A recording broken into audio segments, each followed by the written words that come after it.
The night Clara Whitlock decided to stop disappearing, a dying man crashed through her door. His blood painted her clean floor red. His body, massive, broken, collapsed at her feet like a felled tree, and when those dark eyes found hers through the pain, she saw something that terrified her more than the storm raging outside. Recognition. Not of her face, but of what she'd been hiding for 7 years, the raw, bleeding truth that some wounds never show on skin. This is the story of two people the world had already buried alive. Stay until the end. Like this video, comment your city below so I can see how far this story travels. The inn smelled like failure and wet wood. Claire had learned to move through the rooms like a ghost, quiet steps, eyes down, existing in the margins of other people's conversations. At 22, she'd perfected the art of taking up as little space as possible, a skill she'd started developing at 15 when Jacob Thorne kissed her behind the church, and then told the entire town she'd thrown herself at him like a desperate animal. She hadn't. But the truth didn't matter in Blackridge Hollow. Only the story mattered, and Jacob's version had spread faster than cholera through a mining camp. Now, 7 years later, Clara Whitlock was the girl nobody looked at directly. The one mothers warned their sons about in whispers, not because she was dangerous, but because acknowledging her existence felt like bad luck, like admitting their own daughters could fall just as far with a single misstep. "Table 4 needs water," her mother called from the kitchen, voice sharp as winter wind. Clara grabbed the pitcher without responding. Words were currency she'd learned to spend carefully. The inn's main room was half full, miners mostly, their faces carved from the same gray stone they pulled from the earth. They ate Martha Whitlock's stew and drank her watered-down whiskey and never once glanced at the girl refilling their cups. Clara had become furniture, useful, forgettable furniture. She preferred it that way. Or told herself she did. "More bread?" someone grunted. Clara nodded and retreated to the kitchen, where her mother stood over the stove like a general surveying a battlefield she was slowly losing. "We're down to 3 loaves," Martha said without turning. "Tell your father to go to Miller's tomorrow." "He won't go, you know he won't." "Then we'll run out, simple as that." Nothing was ever simple with Thomas Whitlock. Once he'd been a man who smiled. Clara had vague memories of being 5 or 6, riding on his shoulders while he laughed at something her mother said.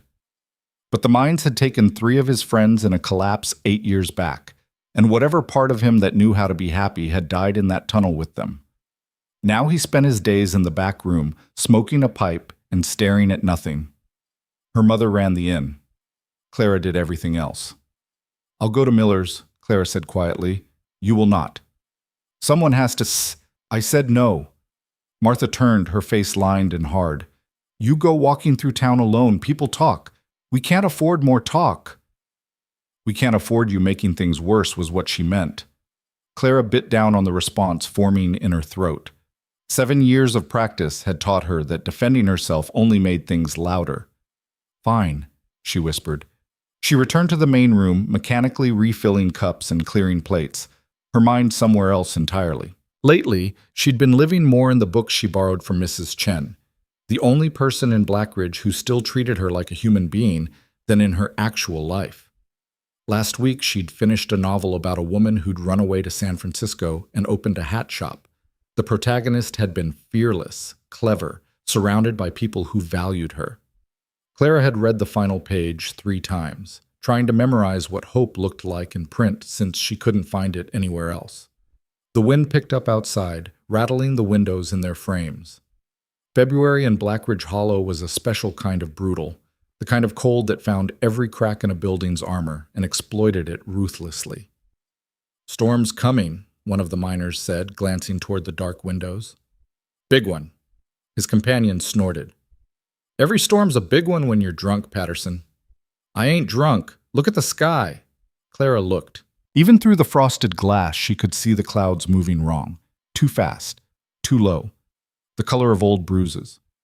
The kind of sky that meant the mountain passes would close and anyone caught outside would be a frozen corpse by morning. "Hope nobody's stupid enough to be traveling tonight," another miner said. They all laughed, the easy laughter of men who had somewhere warm to sleep and didn't have to worry about much beyond their next shift. Clara cleared their table and carried the dishes to the kitchen, where steam rose from the washing basin like ghosts trying to escape purgatory. She plunged her hands into the scalding water, welcoming the bite of heat against her skin. At least pain was honest. At least it didn't pretend to be something else. She was elbow deep in suds when she heard it, a sound that didn't belong. Not the wind, not the shutters banging, something heavier, something deliberate. The crash came a second later. The front door didn't just open.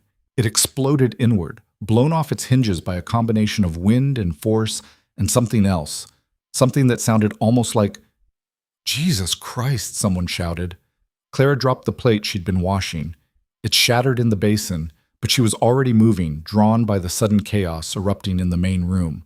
A man stood, swayed, in the doorway, gripping the frame like it was the only thing keeping him upright.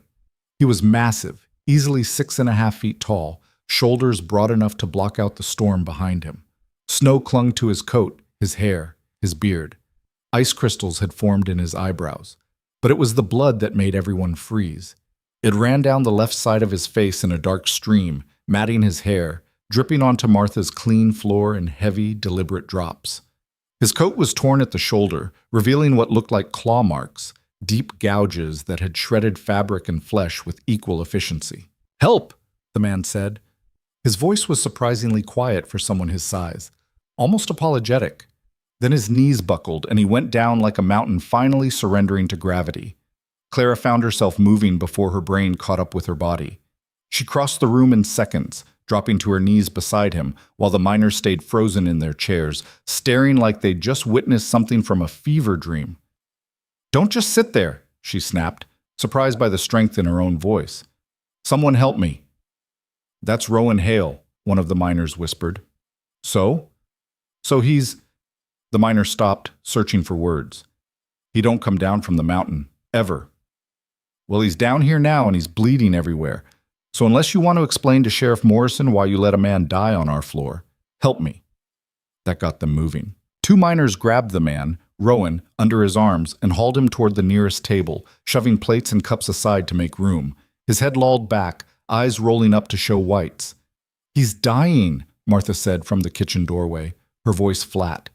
Stating a fact, not expressing concern. "No, he's not." Clara was already grabbing clean rags from the supply shelf, her hands steady despite the fear racing through her veins. "Get my sewing kit, the good one, with the curved needle." "Clara, now, Mother." Martha's eyes widened. Clara never raised her voice, never gave orders, but she turned and disappeared into the back room. Clara pressed a rag against the gash on Rowan's head, applying pressure while trying to assess the damage. The wound was deep but clean, probably from hitting a tree branch or rock during his journey down the mountain. The shoulder was worse. Those claw marks looked like they'd been made by something with serious hatred and 4-inch talons. "What got him?" she asked the room. "Mountain lion, probably," Patterson offered. "Or a bear, if one woke up early. In February? Stranger things have happened." Rowan's eyes fluttered open. They were dark brown, almost black in the lamplight, and they fixed on Clara's face with an intensity that made her stomach lurch. "You're safe," she heard herself say. "You're at the Whitlock Inn. We're going to fix you up." His voice cracked. "I didn't mean—" "Shh, don't talk. Save your strength." His hand moved fast enough to make her flinch and caught her wrist. His grip was weak but deliberate. "Thank you," he whispered. Then his eyes rolled back and he went still. For a terrible moment, Clara thought he'd died. But his chest kept rising and falling, shallow but steady, and when she pressed her fingers to his throat, she felt a pulse, thready but there. Martha returned with the sewing kit. "This is foolish. We should send for Dr. Hayes. In this storm, he'll never make it from the south end of town." Clara threaded the curved needle with practiced ease. She'd spent enough time mending clothes and patching torn feed bags to know her way around a needle. "Besides, these wounds aren't that bad." "You don't know that." "I know we can't let him bleed out while we wait for Hayes to saddle his horse." She bent over Rowan's head wound, using a damp cloth to clear away the blood so she could see what she was working with. The gash ran from his hairline to just above his left eyebrow, ugly and deep, but straight. She could work with straight. "This is going to hurt," she told his unconscious form, then pushed the needle through skin. She'd stitched wounds before. Her father had gashed his leg on a broken bottle 2 years ago, and Dr. Hayes had been 3 drinks deep at the saloon, so Clara had done it herself while Thomas gritted his teeth and squeezed her mother's hand hard enough to leave bruises. But this was different. This was a stranger's face, a stranger's pain, and every time the needle pierced flesh, she felt it like an echo in her own skin. Rowan didn't wake, didn't move, just kept breathing those shallow, steady breaths while Clara worked.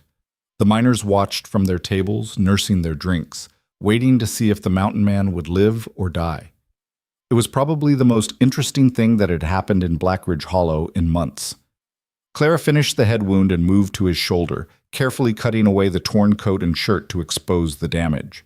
The claw marks were deep but not catastrophic. Whatever had attacked him had been testing, not killing. A warning, maybe. Or a territorial dispute. She cleaned the wounds with whiskey, waste of good alcohol, but it would keep infection from setting in, and started stitching again. Her hands moved steadily, mechanically, while her mind raced. Who was this man? Why had he come down from the mountain in the middle of a storm? And why was everyone looking at him like he was something between a ghost and a legend? "I heard he killed a man once," Patterson said quietly, like he was telling a ghost story around a campfire. "You hear a lot of things," Clara replied without looking up. "Doesn't make them true. This one is. Happened about 5 years back over in Silver Creek. Some drunk tried to rob him, and Hale broke his neck with his bare hands. Self-defense isn't murder. Tell that to the man's widow." Clara tied off the last stitch and sat back, wiping blood from her hands onto an already ruined rag. Rowan lay still on the table, his face pale beneath the dirt and dried blood, his breathing shallow but regular. "He needs rest," she said. "And warmth.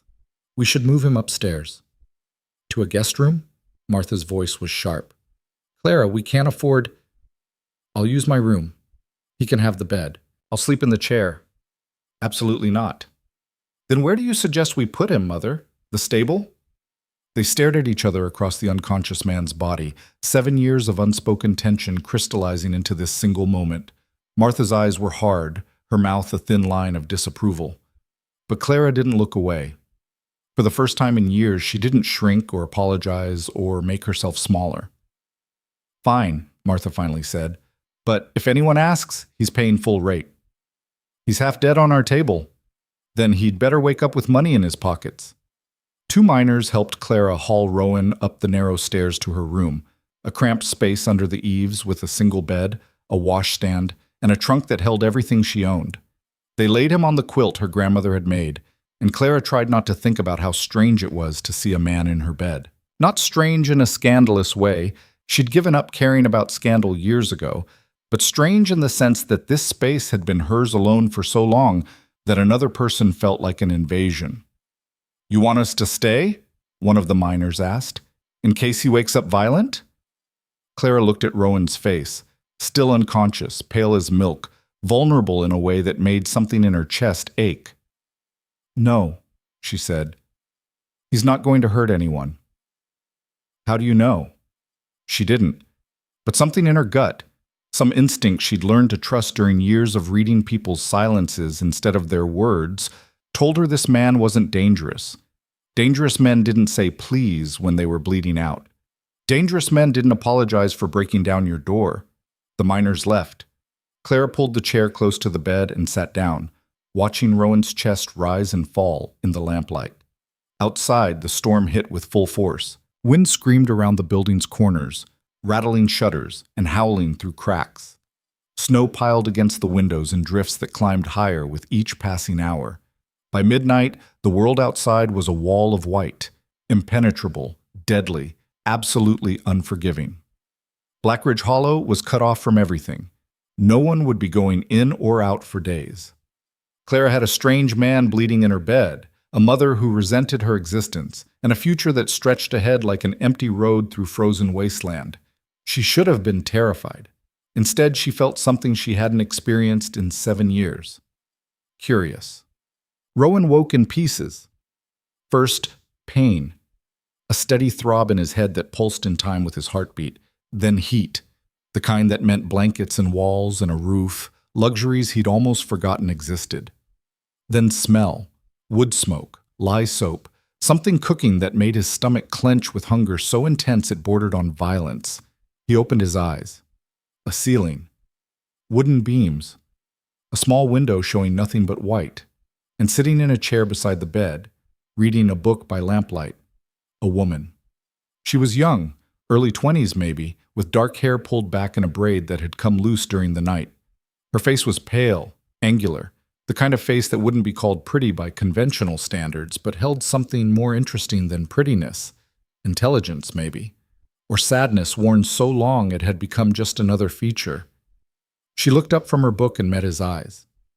"You're awake," she said quietly. Rowan tried to sit up. Pain exploded in his shoulder and he collapsed back against the pillow, gasping. "Don't move. You've got about 20 stitches holding your shoulder together, and if you tear them open, I'm going to be very annoyed." Her voice was calm, matter-of-fact, with no trace of fear. Most people who looked at Rowan saw his size first, his scars second, and made immediate assumptions about violence and danger. This woman looked at him like he was a puzzle she was trying to solve. "Where?" His throat was dry as sand. "Where am I?" "Whitlock Inn, Blackridge Hollow. You broke our door last night and bled all over our floor, so I stitched you up and dragged you to bed. You're welcome." He stared at her. "You stitched me?" "Someone had to. Dr. Hayes wouldn't have made it through the storm, and I wasn't about to let you die on our table. Bad for business." There was something in the way she said it, dry, almost sardonic, that made Rowan realize she was making a joke, testing him maybe to see how he'd react. "I'm sorry," he said. "About the door. I'll fix it." "Can you?" "Can I what?" "Fix doors, because if you're just saying that to be polite, don't bother. We need an actual carpenter, not good intentions." "I can fix it." He tried to sit up again more carefully this time, and managed to prop himself against the headboard despite the pain screaming through his shoulder. "I'm good with my hands." She raised an eyebrow, the first real expression he'd seen on her face, and he realized how that sounded. "With wood," he added quickly, feeling heat rise in his face. "Building things, fixing things." "Good, because that door is currently being held in place by a chair and several prayers, and neither of those solutions is going to hold once the storm breaks." Rowan looked around the room, taking in details. Small, neat. A trunk in the corner, a washstand with a chipped basin. Women's clothes hanging from pegs on the wall. He was in someone's personal space, this woman's personal space, and the realization made his skin prickle with discomfort. "This is your room," he said, observant. "You shouldn't be here, with me. People will talk." She laughed, a short, bitter sound that held no humor. "People will talk regardless. That's what people do in Blackridge Hollow." There was a story there. Rowan could hear it in her voice, see it in the way her shoulders tensed. But he didn't ask. He'd spent 5 years on the mountain specifically to avoid other people's stories. "What's your name?" he asked instead. "Clara Whitlock. This is my family's inn." "Rowan Hale." "I know, the miners told me." She closed her book and set it on the small table beside her chair. "They also told me you killed a man in Silver Creek." Most people would have said it like an accusation. Clara said it like she was mentioning the weather. "Self-defense," Rowan said quietly. "That's what I figured. The miners in this town love making mountains out of stories and stories out of mountains." She stood, smoothing her skirt. "Are you hungry?" His stomach answered for him, growling loud enough to make her smile. A real smile this time, quick and genuine. "I'll take that as a yes. I'll bring something up." "You don't have to. You're in my bed, bleeding through my grandmother's quilt, and you haven't eaten in what I'm guessing is at least 2 days based on how your ribs are showing. Yes, I have to. Also, I'm hungry, and eating alone is depressing." She left before he could argue. Rowan sat in the sudden silence, trying to piece together how he'd gotten here. He remembered the mountain lion, a big female, probably protecting a kill. He'd startled her coming around a bend in the trail, and she'd struck fast, claws raking across his shoulder before he could get his rifle up. He'd fired into the air and she'd run, but the damage was done. He'd made it maybe half a mile before the storm hit. After that, everything was white and cold, and the growing certainty that he was going to die on the mountain like his father had, alone and forgotten. Somehow, he'd made it to Blackridge. Somehow, he'd found the inn. And somehow, this strange, sharp-edged woman had pulled him back from the edge. Clara returned carrying a tray loaded with bread, cheese, and a bowl of something that smelled like heaven distilled into liquid form. "Venison stew," she said, setting the tray on the bed beside him. "My mother makes it every night during winter. It's the only thing she cooks that doesn't taste like punishment." Rowan ate slowly, savoring every bite. The stew was rich and thick, full of meat and potatoes and carrots that melted on his tongue. He'd been living on dried jerky and whatever small game he could trap for months. This was a feast. Clara sat back in her chair and picked up her book, but he could tell she wasn't reading. Her eyes moved across the same line again and again, not taking anything in. "What are you reading?" he asked. She glanced up, surprised. "Just a novel, nothing important." "Must be important if you're reading it twice." She looked down at the book, then back at him. "I wasn't actually reading. I was watching you, making sure you didn't stop breathing." "Why?" "Because I spent 2 hours stitching you back together, and I'd be irritated if you died anyway." There it was again, that dry, defensive humor. Rowan was starting to recognize it as armor, the same kind he wore, just a different style.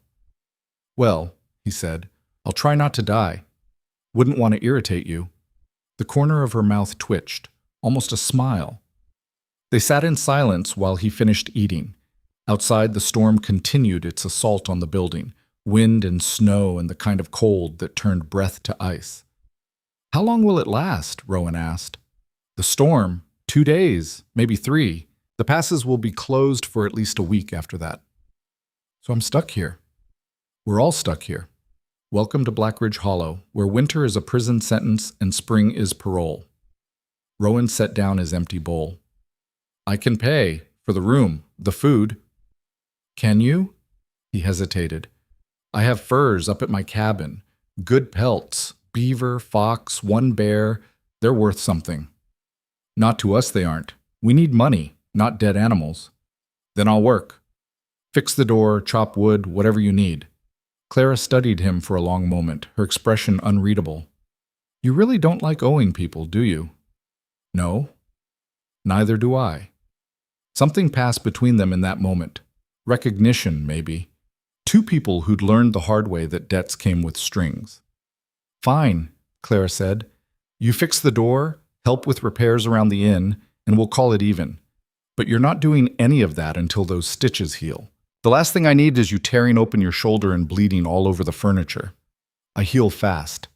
You're also stubborn as a mule from what I can tell. But I'm more stubborn, so lie there, rest, and stop arguing with the person who saved your life." Rowan found himself smiling, an expression that felt strange on his face, like muscles remembering an old skill. "Yes, ma'am," he said. Clara rolled her eyes, but he caught the hint of a smile before she looked away. 3 days passed in a strange kind of suspension. The storm raged outside, piling snow against the windows until the world disappeared. Inside, life continued in the small rhythms of survival, cooking, cleaning, keeping the fires burning, trying not to go crazy from cabin fever. Rowan stayed in Clara's room, healing slowly. She brought him food 3 times a day and sat with him while he ate, sometimes reading, sometimes just staring out the window at the white nothing beyond the glass. They talked in fragments, small exchanges that felt safer than real conversation. "Where are you from?" Clara asked on the second day. "Here. Originally. My father worked the mines." "What happened to him?" "Cave-in. I was 14. "I'm sorry." Rowan shrugged, a mistake that sent pain shooting through his shoulder. "A long time ago." "Doesn't make it hurt less." He looked at her, surprised by the understanding in her voice. "No," he admitted. "It doesn't." Later, he asked his own question. "Why do you stay here? In Blackridge? Where else would I go?" "Anywhere. City, maybe? Somewhere bigger? With what money? What prospects?" She laughed that bitter laugh again. "Girls like me don't get to leave, Mr. Hale. We stay and make the best of it." "What kind of girl are you?" "The kind people don't look at." She said it flatly, like stating a fact about the weather. But Rowan heard the wound underneath. "I'm looking at you now," he said quietly. Clara's eyes snapped to his face, something like fear crossing her expression. Then she stood abruptly, gathering the empty dishes. "You should rest," she said, and left before he could respond. That night, Rowan woke to the sound of crying, soft, muffled, coming from somewhere nearby. He sat up carefully. His shoulder was healing, but it still pulled if he moved wrong, and looked around the small room. Clara was asleep in the chair, her head tilted at an angle that would leave her neck aching when she woke. But the sound was coming from her, small, broken noises escaping despite whatever control she was trying to maintain even in sleep.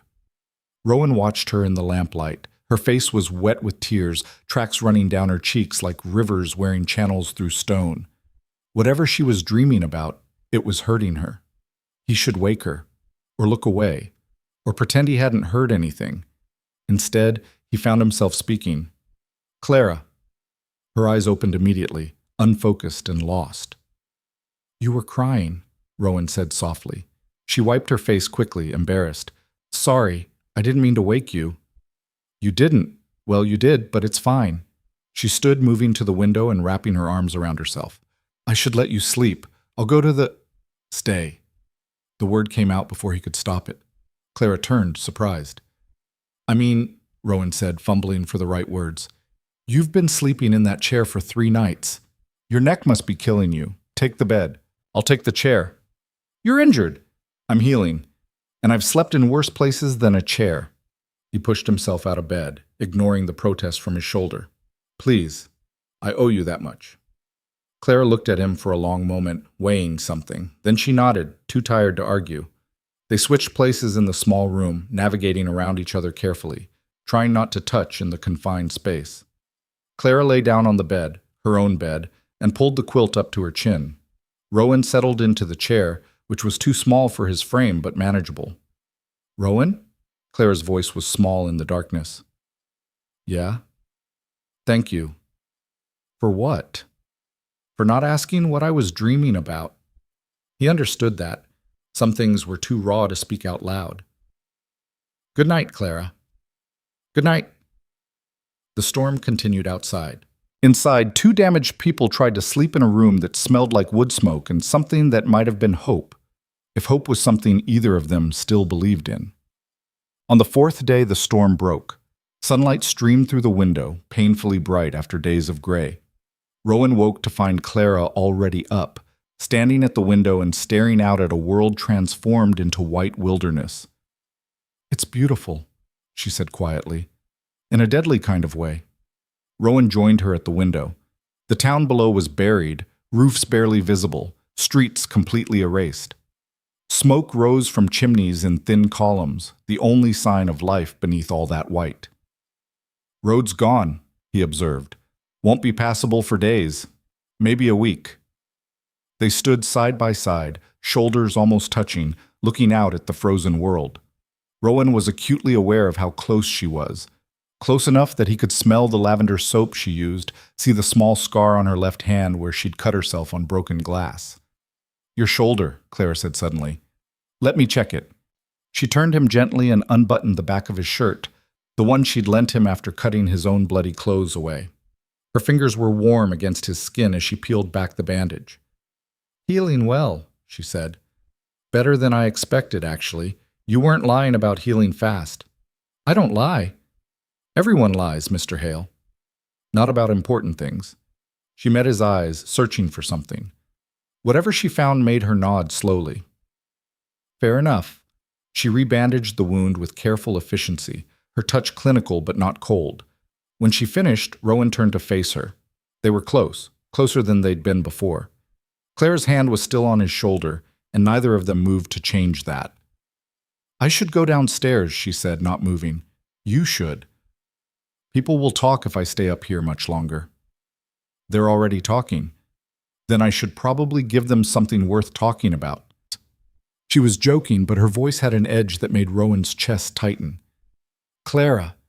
The door burst open. Martha Whitlock stood in the doorway, her face a mask of fury and something worse, disappointment that had calcified into permanent disapproval. "Get away from him," she said to Clara, her voice ice. Clara stepped back immediately, her face going blank. That armor again. Slamming into place so fast, Rowan almost missed the fear that preceded it. "Mother, I was just checking his bandages." "I have eyes, Clara. I can see what you were doing." Nothing happened. Yet. Nothing happened yet. But it will. Because that's what girls like you do. You throw yourself at any man desperate enough to, That's enough. Rowan's voice cut through Martha's tirade like a blade. He stepped forward, placing himself between Clara and her mother. "Mrs. Whitlock, your daughter saved my life. She spent 3 days making sure I didn't die from infection or fever. If you have a problem with how she did that, you can take it up with me." Martha's eyes narrowed. "This doesn't concern you, Mr. Hale." "The hell it doesn't. I'm the one bleeding in her bed. I'm the one she stayed up all night watching to make sure I kept breathing. You want to be angry at someone? Be angry at me for showing up half dead on your doorstep." "I am angry at you, but I'm more angry at her for being foolish enough to put." "To what? Show kindness? Help a stranger? Your daughter is the only reason I'm alive, and you're standing here treating her like she committed a crime." "You don't understand." "I understand plenty." The room fell silent except for the sound of breathing. Martha's rapid and sharp, Rowan's controlled but furious, Clara's almost non-existent. Finally, Martha spoke. "The storm's over. I expect you to leave as soon as the roads are clear." "I will, but first I'm fixing your door and any other damage around this place. I pay my debts, Mrs. Whitlock, even to people who don't want my help." Martha looked at Clara one more time. A look loaded with 7 years of resentment and fear, then turned and left, her footsteps heavy on the stairs. Clara stood frozen, her face pale, hands shaking. "I'm sorry," she whispered. "I'm so sorry. I didn't mean for her to—" "Stop apologizing." Rowan kept his voice gentle despite the anger still burning in his chest. "You didn't do anything wrong. You don't understand. She's right. About me. About what people think. I don't care what people think." "Well, you should. Because in this town, what people think becomes the truth whether it is or not." She moved past him and out the door, fleeing before he could say anything else. Rowan stood alone in the small room, staring at the place she'd been. Something had shifted. He could feel it like a fault line cracking beneath his feet. This wasn't just about a woman patching up a stranger anymore. This was about something bigger, something that scared him more than mountain lions or storms or dying alone on a frozen mountainside. This was about starting to care. And Rowan Hale had spent 5 years on a mountain specifically to avoid caring about anything. But Clara Whitlock, with her sharp edges and sad eyes and armor made of bitter jokes, had slipped past every defense he'd built. And he had no idea what the hell to do about that. Clara spent the rest of that morning scrubbing floors that didn't need scrubbing, her hands raw from the lye soap and freezing water. Physical pain was easier to manage than the other kind, the kind that came from seeing disappointment in your mother's eyes for the 1,000th time and realizing it would never change, no matter what you did or didn't do. She worked until her back ached and her knees were bruised from kneeling on hard wood. When she finally stood, dizzy from hunger and exhaustion, she found Rowan in the main room examining the broken door. He'd put on his own shirt, still torn and blood-stained, but better than wearing borrowed clothes that were too small across his shoulders. The bandage on his head was visible through his dark hair, and he moved his left arm carefully, favoring the shoulder she'd stitched back together. "You shouldn't be up," Clara said. He didn't turn around. "Door won't fix itself." "Your stitches are fine. You did good work." He ran his hand along the splintered door frame, assessing the damage. "I'll need new hinges, wood for the frame. You have tools?" "In the shed out back, but the snow's too deep to—" "I'll manage." Clara crossed her arms, frustration building in her chest. "Why are you being stubborn about this? Why are you?" He finally looked at her, his dark eyes unreadable. "I told you I'd fix it. I keep my word. Even when you can barely lift your arm?" "Especially then." They stared at each other across the damaged room, two people who'd spent years building walls suddenly finding themselves on opposite sides of the same argument. "Fine," Clara said finally. "But if you tear those stitches, I'm not fixing them again. You can bleed out for all I care." She saw the corner of his mouth twitch. almost a smile. Fair enough. He went out into the snow and Clara watched through the window as he waded through drifts that came up to his thighs, making his way to the shed. He moved slowly, methodically, like someone who'd learned to work through pain because stopping wasn't an option. Martha appeared at Clara's shoulder, her presence cold as the wind outside. "He'll be gone in a few days," she said quietly. "Don't get attached." "I'm not attached. You're watching him like he's the first man you've ever seen. I'm watching to make sure he doesn't collapse in a snowdrift and die. That would be bad for business, remember?" Martha's hand shot out and gripped Clara's arm, hard enough to hurt. "Don't be smart with me, girl. I know what I saw upstairs. I know what you want." "You don't know anything about what I want. I know enough. I know you're foolish enough to think a man like that would want anything from you beyond—" "Beyond what, Mother? Say it. Tell me exactly what you think I'm worth." Martha's face went pale, then red. Her grip tightened until Clara felt her fingers going numb. "I'm trying to protect you," Martha said, her voice shaking. "From making the same mistakes. I haven't made any mistakes. Jacob Thorne made up a story, and this town believed him because it was easier than admitting their golden boy was a liar. But you believed it too, didn't you? You believed I was the kind of girl who would throw herself at—" The slap came so fast Clara didn't have time to react. Her head snapped to the side, cheek burning, eyes watering from shock more than pain. They stood frozen. Martha's hand still raised, Clara's face turned away, both of them breathing hard. "I'm sorry," Martha whispered. "I didn't mean—" But Clara was already moving, walking past her mother and up the stairs before the tears could fall where anyone could see them. She made it to her room, Rowan's room now, technically, and closed the door behind her, pressing her back against the wood and sliding down until she was sitting on the floor. She didn't cry. She'd learned years ago that crying didn't fix anything.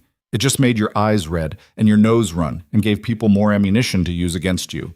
Instead, she sat there and breathed, counting inhales and exhales until her heart stopped racing and the burn in her chest faded to something manageable. A knock at the door made her jump. "Clara?" Rowan's voice muffled through the wood. "You in there?" She stood quickly, wiping her face even though there were no tears to wipe away. "I'm fine. Can I come in?" "It's your room." The door opened slowly. Rowan stood in the doorway, snow melting in his hair, carrying an armload of wood and a toolbox that looked older than the inn itself. He took one look at her face and set everything down. "What happened?" "Nothing. I'm fine." "Your cheek is red." Clara turned away, moving to the window. "I said I'm fine." She heard him cross the room, felt him stop a few feet behind her, close enough to talk, far enough to give her space. "My mother used to hit me," Rowan said quietly, "when I was young. Usually when she was drunk, but sometimes just because she was angry at my father and I was easier to reach." Clara turned, surprised by the admission. "After she died, my father started doing it instead. He was better at it, knew how to hit so it wouldn't show. Ribs, mostly. Sometimes the back of the head where my hair would cover the bruises." "Why are you telling me this?" "Because I know what it looks like when someone's trying to pretend they're fine after someone else's hand left a mark. And I know that pretending doesn't make it hurt less." Clara's throat tightened. "She didn't mean it. She's scared I'll make mistakes, that people will talk." "People are already talking. She can't protect you from that." "She's trying to protect the inn, our reputation. If people think I'm—" She stopped, unable to finish the sentence. "What? Available? Easy?" Rowan's voice was gentle, but there was steel underneath. "Clara, I've been in this town for 4 days and I already know what they think of you. And I already know they're wrong. You don't know anything about me. I know you sat with me for 3 days to make sure I didn't die. I know you stitched me up when you could have just let me bleed out and saved yourself the trouble. I know you're reading books about women who run away to cities and open hat shops, which tells me you're dreaming about a life bigger than this place will ever let you have." Clara stared at him. "You noticed what I was reading?" "Hard not to when you read the same page 5 times while pretending to watch me sleep." Heat flooded her face. I'm not judging. I'm just saying I notice things. And what I've noticed is that you're smarter than everyone in this town combined. You're wasting that brain on scrubbing floors and taking abuse from people who should be thanking you, and you deserve a hell of a lot better than what you've got. The words hit Clara like a physical force. No one had ever said anything like that to her. Not in 7 years, not since before Jacob Thorne turned her into the town scandal. "Why do you care?" she whispered. Rowan was quiet for a long moment. Then he said, "I don't know, but I do." They stood there in the fading afternoon light, the space between them charged with something neither of them knew how to name. Finally, Rowan cleared his throat and stepped back. "I should work on the door, before it gets dark." "Right, yes, the door." He gathered his tools and left, and Clara sat down on the bed, her mind racing. She should stay away from him, keep her distance, protect what little reputation she had left. That was the smart thing to do. But Clara was tired of being smart, tired of being careful, tired of living like a ghost in her own life. She made a decision that would change everything. She followed Rowan downstairs. He was kneeling by the door, measuring the damaged frame with a piece of string.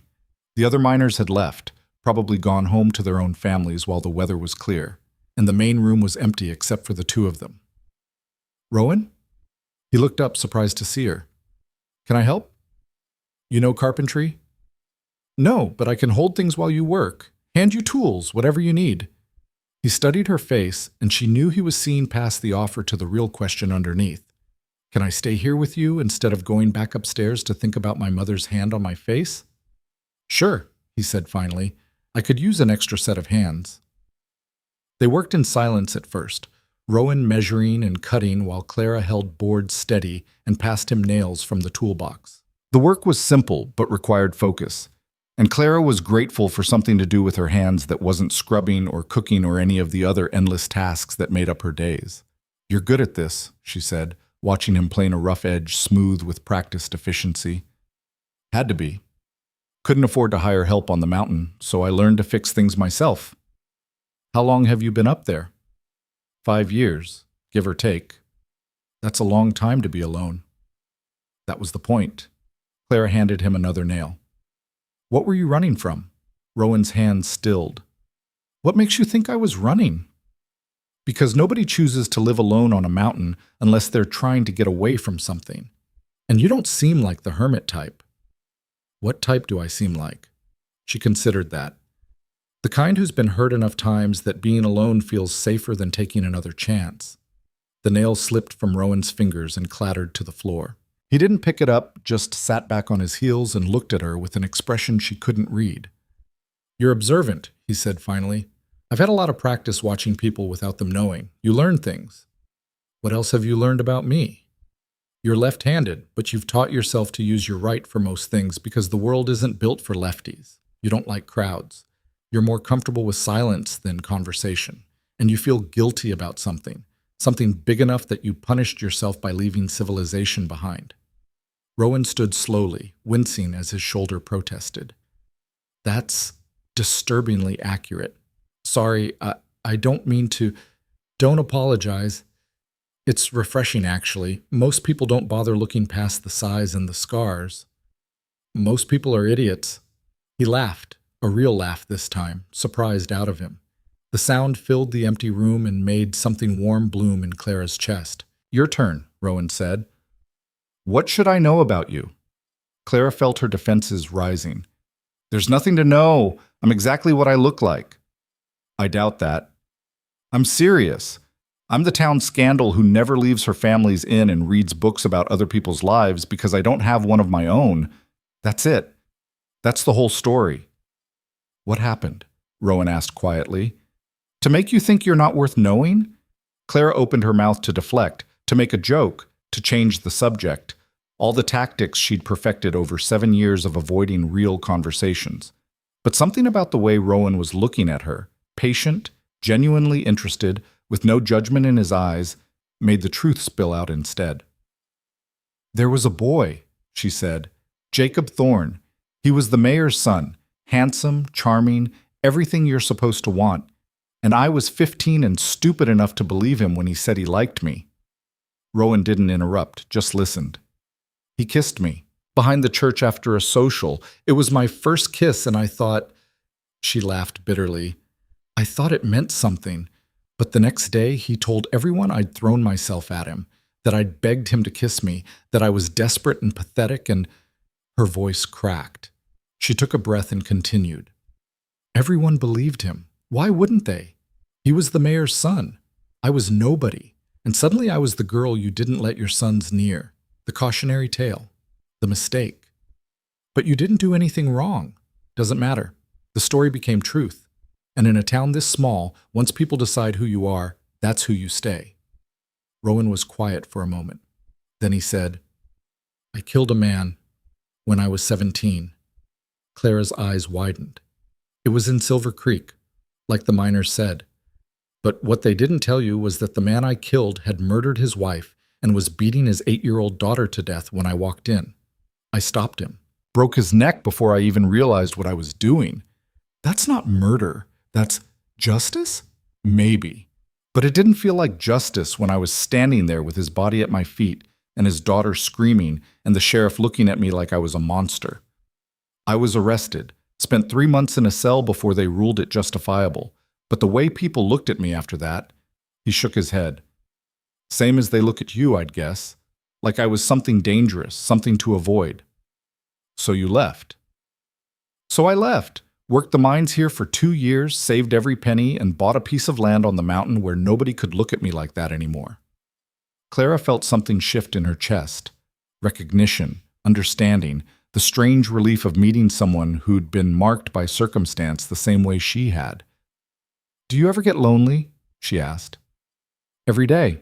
But lonely is better than being around people who've already decided what you are and won't let you be anything else. That's the saddest thing I've ever heard. You asked. They looked at each other across the broken door frame, two people who'd been running from different versions of the same thing. I'm glad you came down from the mountain, Clara said quietly, even if it was because a mountain lion tried to kill you. I'm glad I didn't bleed out on your floor. That would have been inconvenient. Very. They smiled at each other, tentative, testing, like people who'd forgotten how the expression worked. Then Martha's voice cut through the moment like a blade. Clara, kitchen, now. Clara's smile vanished. She stood quickly, smoothing her skirt, all the walls slamming back into place. I should... Go, Rowan said. I've got this. She left, and Rowan returned to the door, but his mind wasn't on carpentry anymore. It was on the woman who'd just walked away, the one who saw past his scars and sighs to something deeper, the one who made him feel like maybe coming down from the mountain wasn't the worst decision he'd ever made. He was in trouble. Deep, complicated, dangerous trouble. And the worst part was, he didn't want to run from it. That night, after the inn had gone quiet, and the last of the miners had stumbled off to bed, Clara found Rowan in the main room finishing the door. He'd replaced the broken frame, rehung the hinges, and was now planing the edge so it would close properly. You work late, she said from the stairs. He glanced up. Couldn't sleep. Me neither. She crossed the room and sat on one of the benches, watching him work. The lamplight cast shadows across his face, highlighting the scar above his eyebrow where she'd stitched him together. My mother wants you gone, Clara said quietly. I know. She's scared of what people will say if you stay. What do you want? The question caught her off guard. What? What do you want, Clara? Not your mother, not the town. You. She looked down at her hands. I don't know. Nobody's ever asked me that before. I'm asking now. Clara thought about it, really thought about it, maybe for the first time in 7 years. I want to matter, she said finally. I want to do something that makes a difference. I want to be more than the girl people don't look at. You already are. You don't know that. I do. Rowan set down his plane and looked at her directly. You saved my life, Clara. That matters. And not just to me, to anyone who benefits from me still being alive. Your mother, who gets the door fixed and doesn't have to pay a carpenter. The merchants who will buy my furs next season. Hell, even the mountain lion, because now I know where she is and I can avoid her territory instead of stumbling into it again. That's a stretch. Maybe. But my point stands. You matter. You've always mattered. The people in this town are just too stupid to see it. Clara felt tears prickling behind her eyes and blinked them back furiously. Stop being nice to me. Why? Because it makes it harder. Harder to what? To watch you leave. The words hung in the air between them, naked and honest. Rowan stood slowly and crossed to where she sat. He lowered himself onto the bench beside her, close enough that their shoulders almost touched. I don't want to leave, he said quietly. You have to. Your cabin can wait. The roads won't be clear for days anyway. And there's work here. Repairs. Things that need fixing. My mother doesn't get to decide who I talk to or where I stay. That's my choice, and I'm choosing to stay. Clara looked at him, searching his face for a lie, for ulterior motives, for any of the things her mother had taught her to expect from men. But all she saw was honesty. Why? She whispered. Because you're the first person in 5 years who's looked at me like I'm human instead of a cautionary tale. Because talking to you is the easiest thing I've done in longer than I can remember. Because... He stopped, struggling with words. Because when I'm around you, I don't feel like I'm running anymore. Clara's breath caught. She wanted to say something, anything, but her throat had closed up and all she could do was sit there, trembling. Rowan reached out slowly, giving her time to pull away, and took her hand. His hand was rough, calloused, scarred from years of hard work. Hers was small and pale in comparison, marked by burns from cooking and cuts from broken dishes. They fit together anyway. I can't read, Rowan said suddenly. Clara blinked, thrown by the change in subject. What? I can't read. Never learned. My father didn't see the point, and after he died, I was too busy trying to survive to worry about schooling. Why are you telling me this? Because if I'm staying, you should know. I'm not educated. I'm not refined. I can't quote books or write letters or do any of the things someone like you probably... Someone like me? Smart. Well-read. Worth knowing. Clara laughed, a real laugh, the kind that came from genuine surprise. Rowan, I'm a scandal who lives in my family's inn and has exactly one friend in this entire town. You're putting me on a pedestal I absolutely do not deserve. From where I'm sitting, you deserve a hell of a lot more than you've got.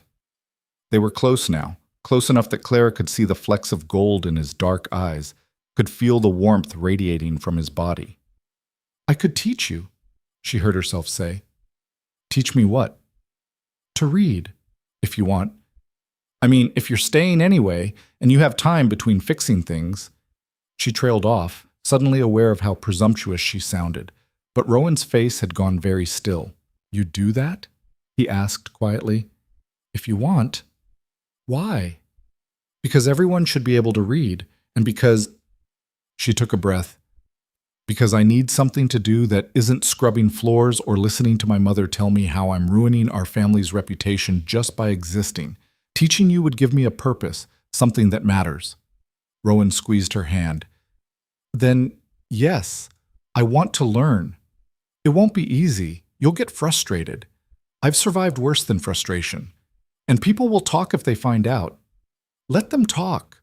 Clara smiled, tentative at first, then wider. Okay, we'll start tomorrow. Tomorrow, Rowan agreed. They sat there in the lamplight, hands clasped, neither quite ready to let go. Outside, wind rattled the newly repaired door, testing its strength. Inside, something new was being built, something fragile and unlikely and possibly doomed. But for the first time in 7 years, Clara felt like she was doing something that mattered. Not because anyone else said so, but because she'd chosen it. And that made all the difference. The next morning, Clara woke early and raided the small trunk where she kept her books, the ones Mrs. Chen had loaned her over the years, plus a few she'd managed to buy with money she'd saved from mending clothes for the miners. She found a primer she'd used to teach herself better handwriting when she was 13, plus a slate and chalk she'd stolen from the schoolhouse after the teacher, Mrs. Harmon, had told her mother that Clara was too old for formal education and should focus on practical skills.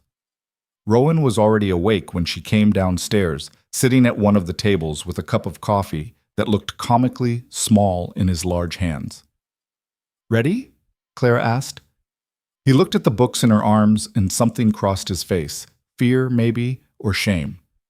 We don't have to do this, Clara said quickly. If you've changed your mind, I haven't. He rubbed the back of his neck. I've tried before. On my own. It didn't go well. That's because you didn't have a teacher. What makes you think you'll be any better at teaching than I was at learning? Stubbornness, and the fact that I actually want you to succeed, which makes a difference.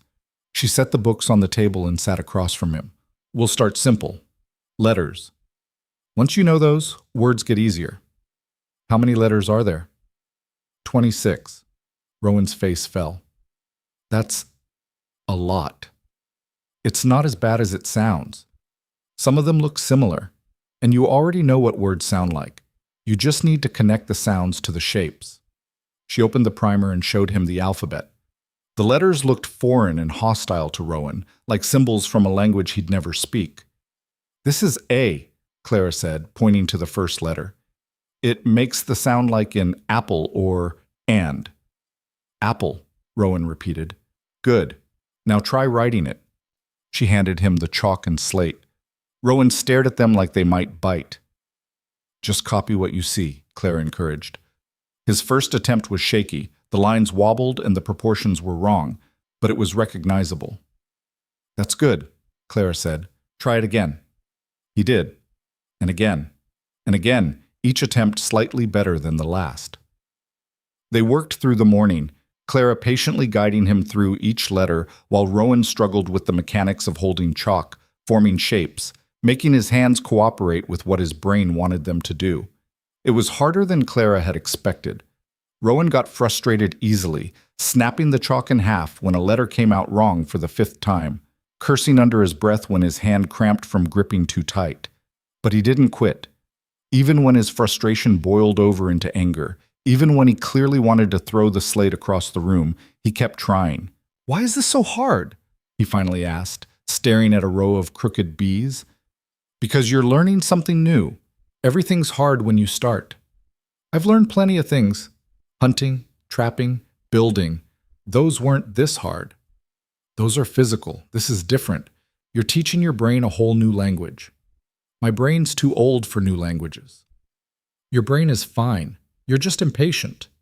He glared at her, but there was no real heat in it. You're enjoying this. Maybe a little.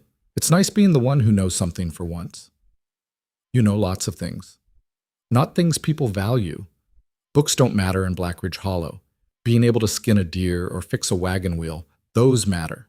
Reading poetry about dead British people? Useless. It's not useless to you. Clara looked up, surprised. What do you mean? Reading makes you happy. I can see it on your face when you talk about books. That's not useless. That's... He struggled for the word. Important.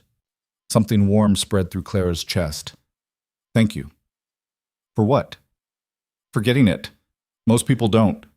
They returned to the lessons, and Clara found herself watching Rowan more than the letters. The way his brow furrowed when he concentrated. The way his jaw clenched when he got frustrated. The way his whole face lit up the first time he wrote a letter correctly without her help. I did it, he said, staring at the slate like it had performed a miracle. You did. That's a perfect C. It's just one letter? It's 26 one-letters. You're already 4% of the way there. He laughed. When you put it that way, it sounds almost manageable. That's because it is. You just have to be patient with yourself. Patience isn't my strong suit. I noticed. They kept working until Rowan's hand started cramping too badly to continue. Clara took the slate away and flexed his fingers gently, working out the tension. We'll try again tomorrow, she said. Same time? If you want. I want. The door to the kitchen swung open and Martha appeared, her eyes narrowing when she saw Clara and Rowan sitting close together, Clara's hands wrapped around his. Clara. A word. Clara dropped Rowan's hand immediately, her face flushing. I know what you were doing. Kitchen. Now. She went, leaving Rowan alone with his crooked letters and the growing certainty that he'd stay in Blackridge Hollow as long as Clara kept looking at him like he was worth teaching. In the kitchen, Martha rounded on her daughter with barely controlled fury. What did I tell you about him? I saw what you were doing, holding his hand, sitting close enough to... I was teaching him to write. That's all. Martha's laugh was harsh. You think I'm stupid? You think I don't see what's happening here? Nothing's happening. Yet. But it will. And when it does, When he takes what he wants and leaves you with nothing but more shame, don't come crying to me. Clara felt something snap inside her, a tether that had been fraying for 7 years finally breaking free. You know what, Mother? Maybe I want something to happen. Maybe I'm tired of living like I'm already dead just because Jacob Thorne told a lie, and you believed it. I'm trying to protect you. No.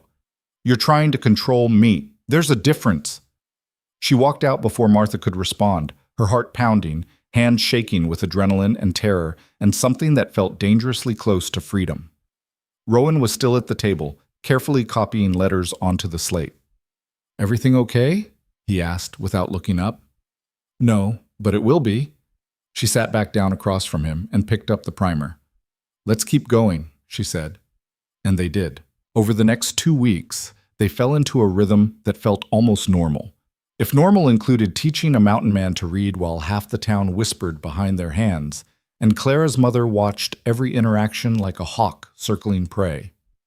The roads cleared slowly, snow melting into mud that made travel difficult but not impossible. Rowan could have left. Should have left, probably. But every morning he appeared at the table with his slate and chalk, ready to wrestle with letters that still fought him at every turn. "Cat," Clara said, pointing to the word she'd written.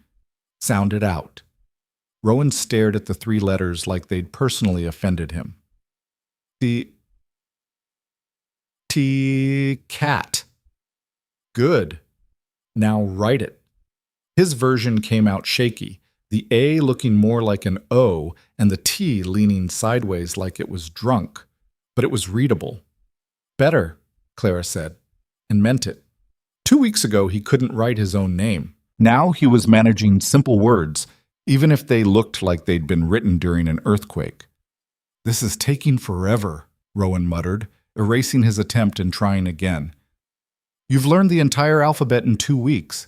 That's not forever. That's fast." "Doesn't feel fast." "Because you're comparing yourself to people who've been reading since they were 5. Stop that." He looked up frustrated. "How am I supposed to not—" "By remembering where you started. 2 weeks ago, letters were just shapes. Now they're sounds. That's progress, Rowan. Real progress." Something in his face softened. "You're patient with me." "Someone has to be. You're certainly not patient with yourself." "Never saw the point in patience. Either you can do something or you can't." "That's not how learning works.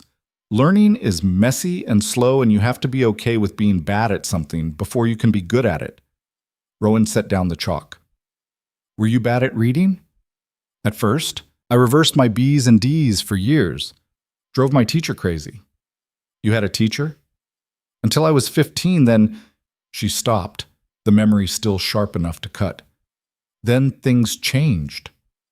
"Jacob Thorne." Clara nodded, not trusting her voice. Rowan's jaw tightened. "Is he still in Blackridge?" "He left for Denver 3 years ago. His father sent him to work in the family business there. Banking or something equally boring." "Good. Because if he was still here, I'd have to break his face." Clara laughed despite herself.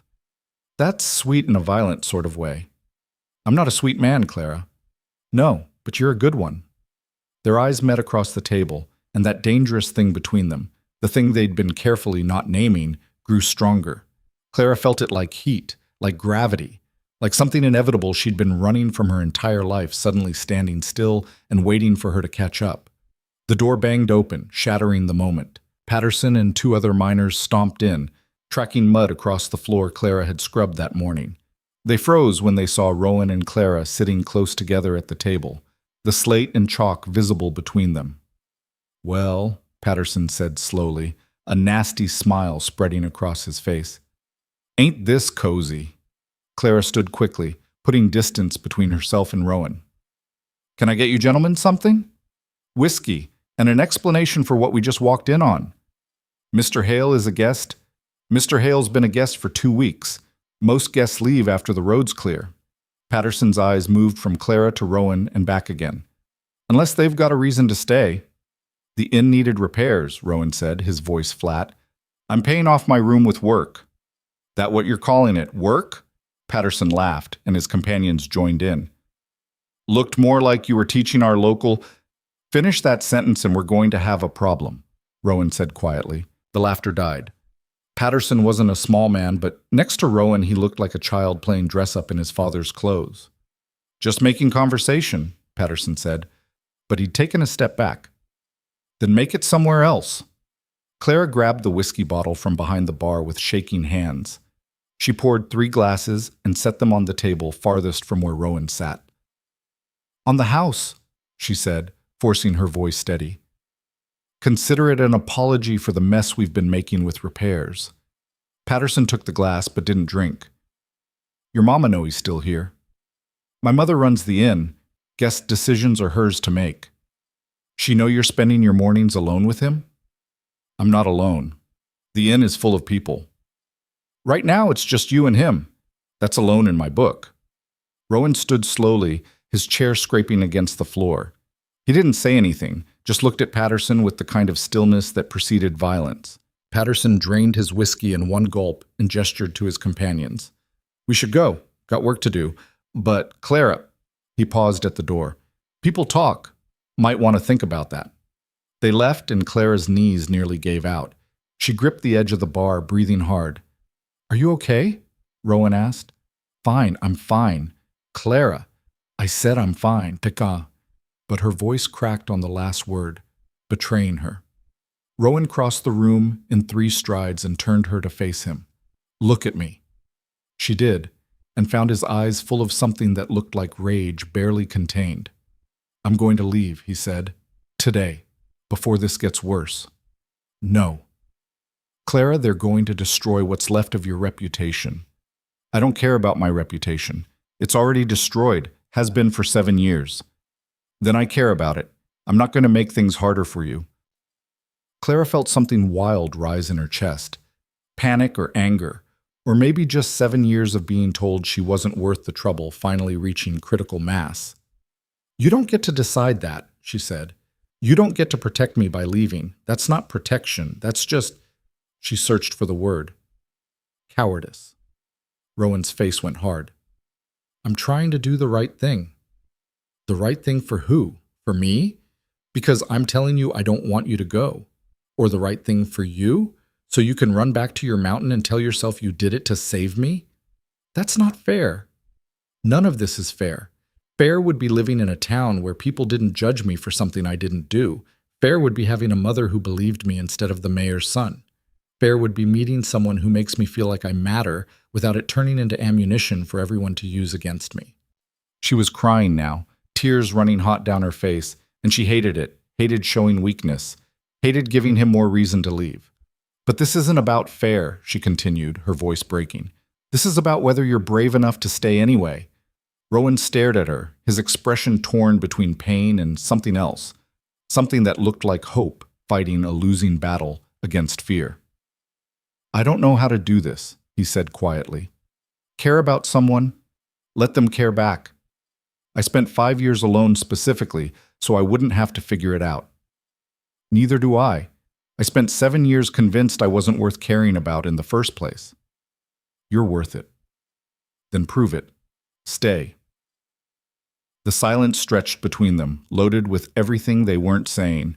Finally, Rowan nodded. I'll stay. But if this gets too hard, if they come after you, then we'll deal with it, together. Together, he repeated, like he was testing the word. Clara wiped her face with the back of her hand. Now sit down and finish writing cat. Your A still looks drunk.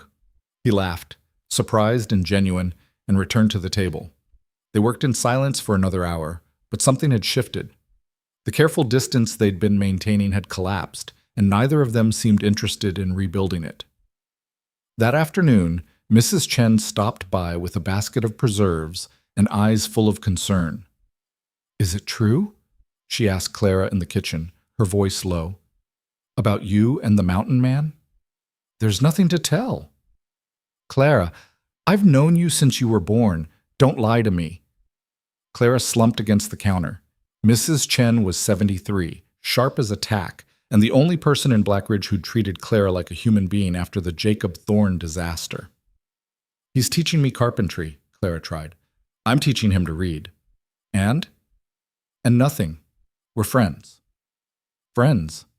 Mrs. Chen didn't sound convinced. Clara, this town will crucify you if they think you're, what? Happy? Actually enjoying something for once? They've already crucified me, Mrs. Chen. I'm just finally admitting I don't care anymore. The old woman studied her face. You care about him?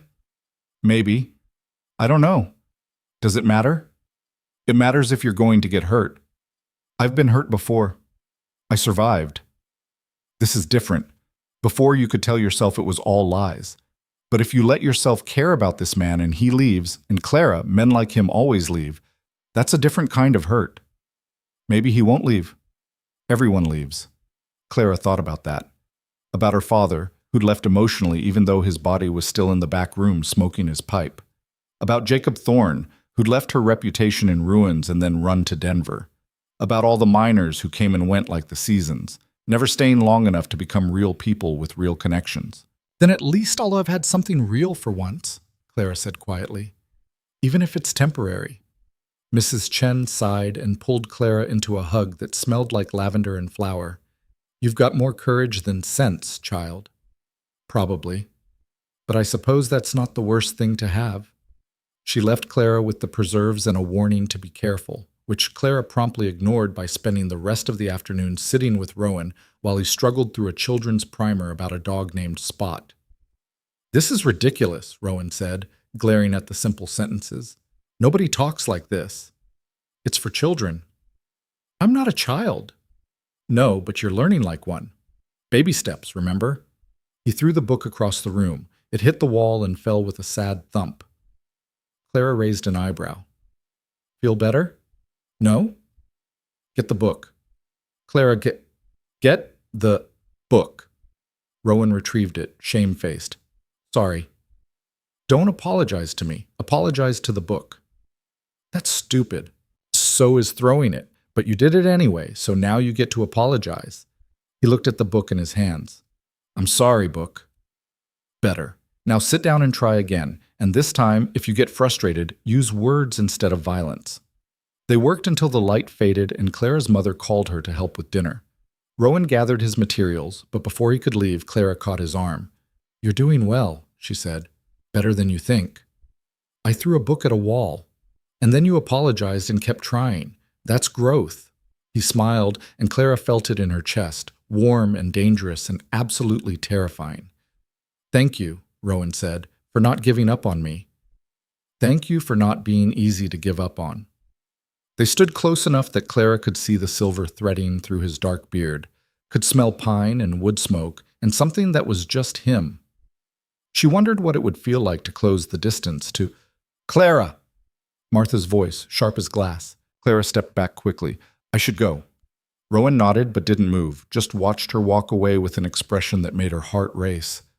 The whispers started in earnest the next day. Clara heard them every time she went to the market, every time she served miners in the main room, every time she existed in public space. Shameless. Just like before with Jacob. Poor Martha having to deal with a daughter like that.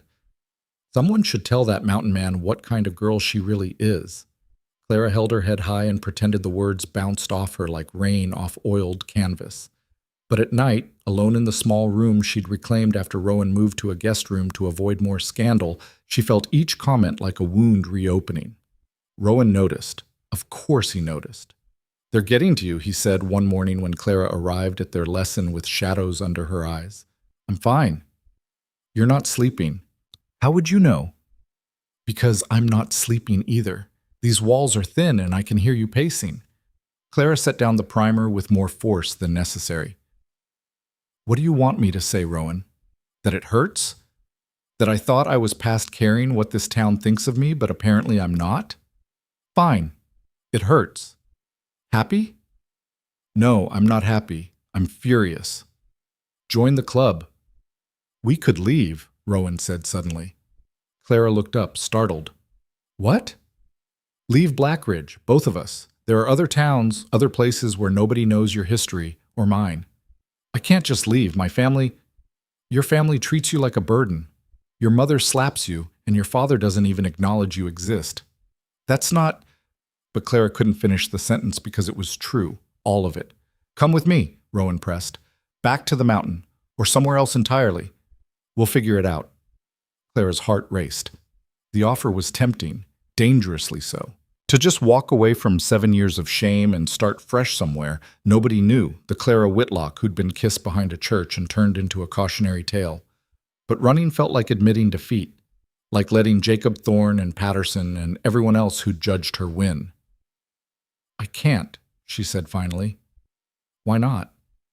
Because if I run, then everything they say about me is true, that I'm weak, that I'm ashamed, that I deserve to hide. Clara, I know what you're trying to do, and I appreciate it, but I need to stay. I need to prove that I can exist in this town without shrinking into nothing. Rowan looked like he wanted to argue, but something in her face must have stopped him. Then I'm staying too, he said. You don't have to. Yes, I do. If you're going to stand up to this town, you're not doing it alone. Clara felt something crack open in her chest, something that had been locked tight for so long she'd forgotten it existed. Why? She whispered. Why do you care so much? Rowan set down his slate and looked at her with an intensity that made her breath catch. Because somewhere between you stitching up my head and teaching me to write my name, I fell in love with you. The words hung in the air like smoke, impossible to take back. Clara's mind went blank. Then it went into overdrive, cycling through disbelief and joy and terror so fast she couldn't separate one emotion from another. You what? I'm in love with you, Clara. Have been for weeks, probably. I just didn't want to admit it because I knew it would make everything more complicated. More complicated, Clara repeated faintly. That's one way to put it. I know the timing's terrible. I know it makes things harder, but I'm tired of pretending I don't feel it, and I'm tired of watching you pretend you don't feel it either. I never said, you didn't have to. I see the way you look at me, the way you smile when I finally get a word right, the way you... He trailed off, suddenly uncertain. Tell me I'm wrong, tell me I'm reading this wrong, and I'll leave right now. Clara opened her mouth to do exactly that, to protect herself the way she'd been protecting herself for 7 years by not wanting, not hoping, not letting herself believe good things could happen to her. But she was so tired of protecting herself, so tired of being safe. You're not wrong, she said. Rowan's eyes widened. I'm not? No, She took a shaky breath. I think I love you too, which is insane because we've known each other for 3 weeks and you can barely read, and I'm a mess who lives in her family's inn and has no prospects, and... He kissed her. It wasn't smooth or practiced. Their noses bumped and Clara made a surprised sound against his mouth, and it took them a moment to figure out the angles. But then his hand came up to cup her face, and she leaned into the touch, and suddenly none of the awkwardness mattered. This was nothing like Jacob Thorne's kiss behind the church, quick and furtive and tasting of shame. This was slow and certain, and tasted like coffee and possibility. When they broke apart, Clara was trembling. That was, yeah, Rowan agreed, slightly breathless. People are going to lose their minds. Let them. My mother's going to kill us both. Probably. This is a terrible idea. The worst, Rowan agreed.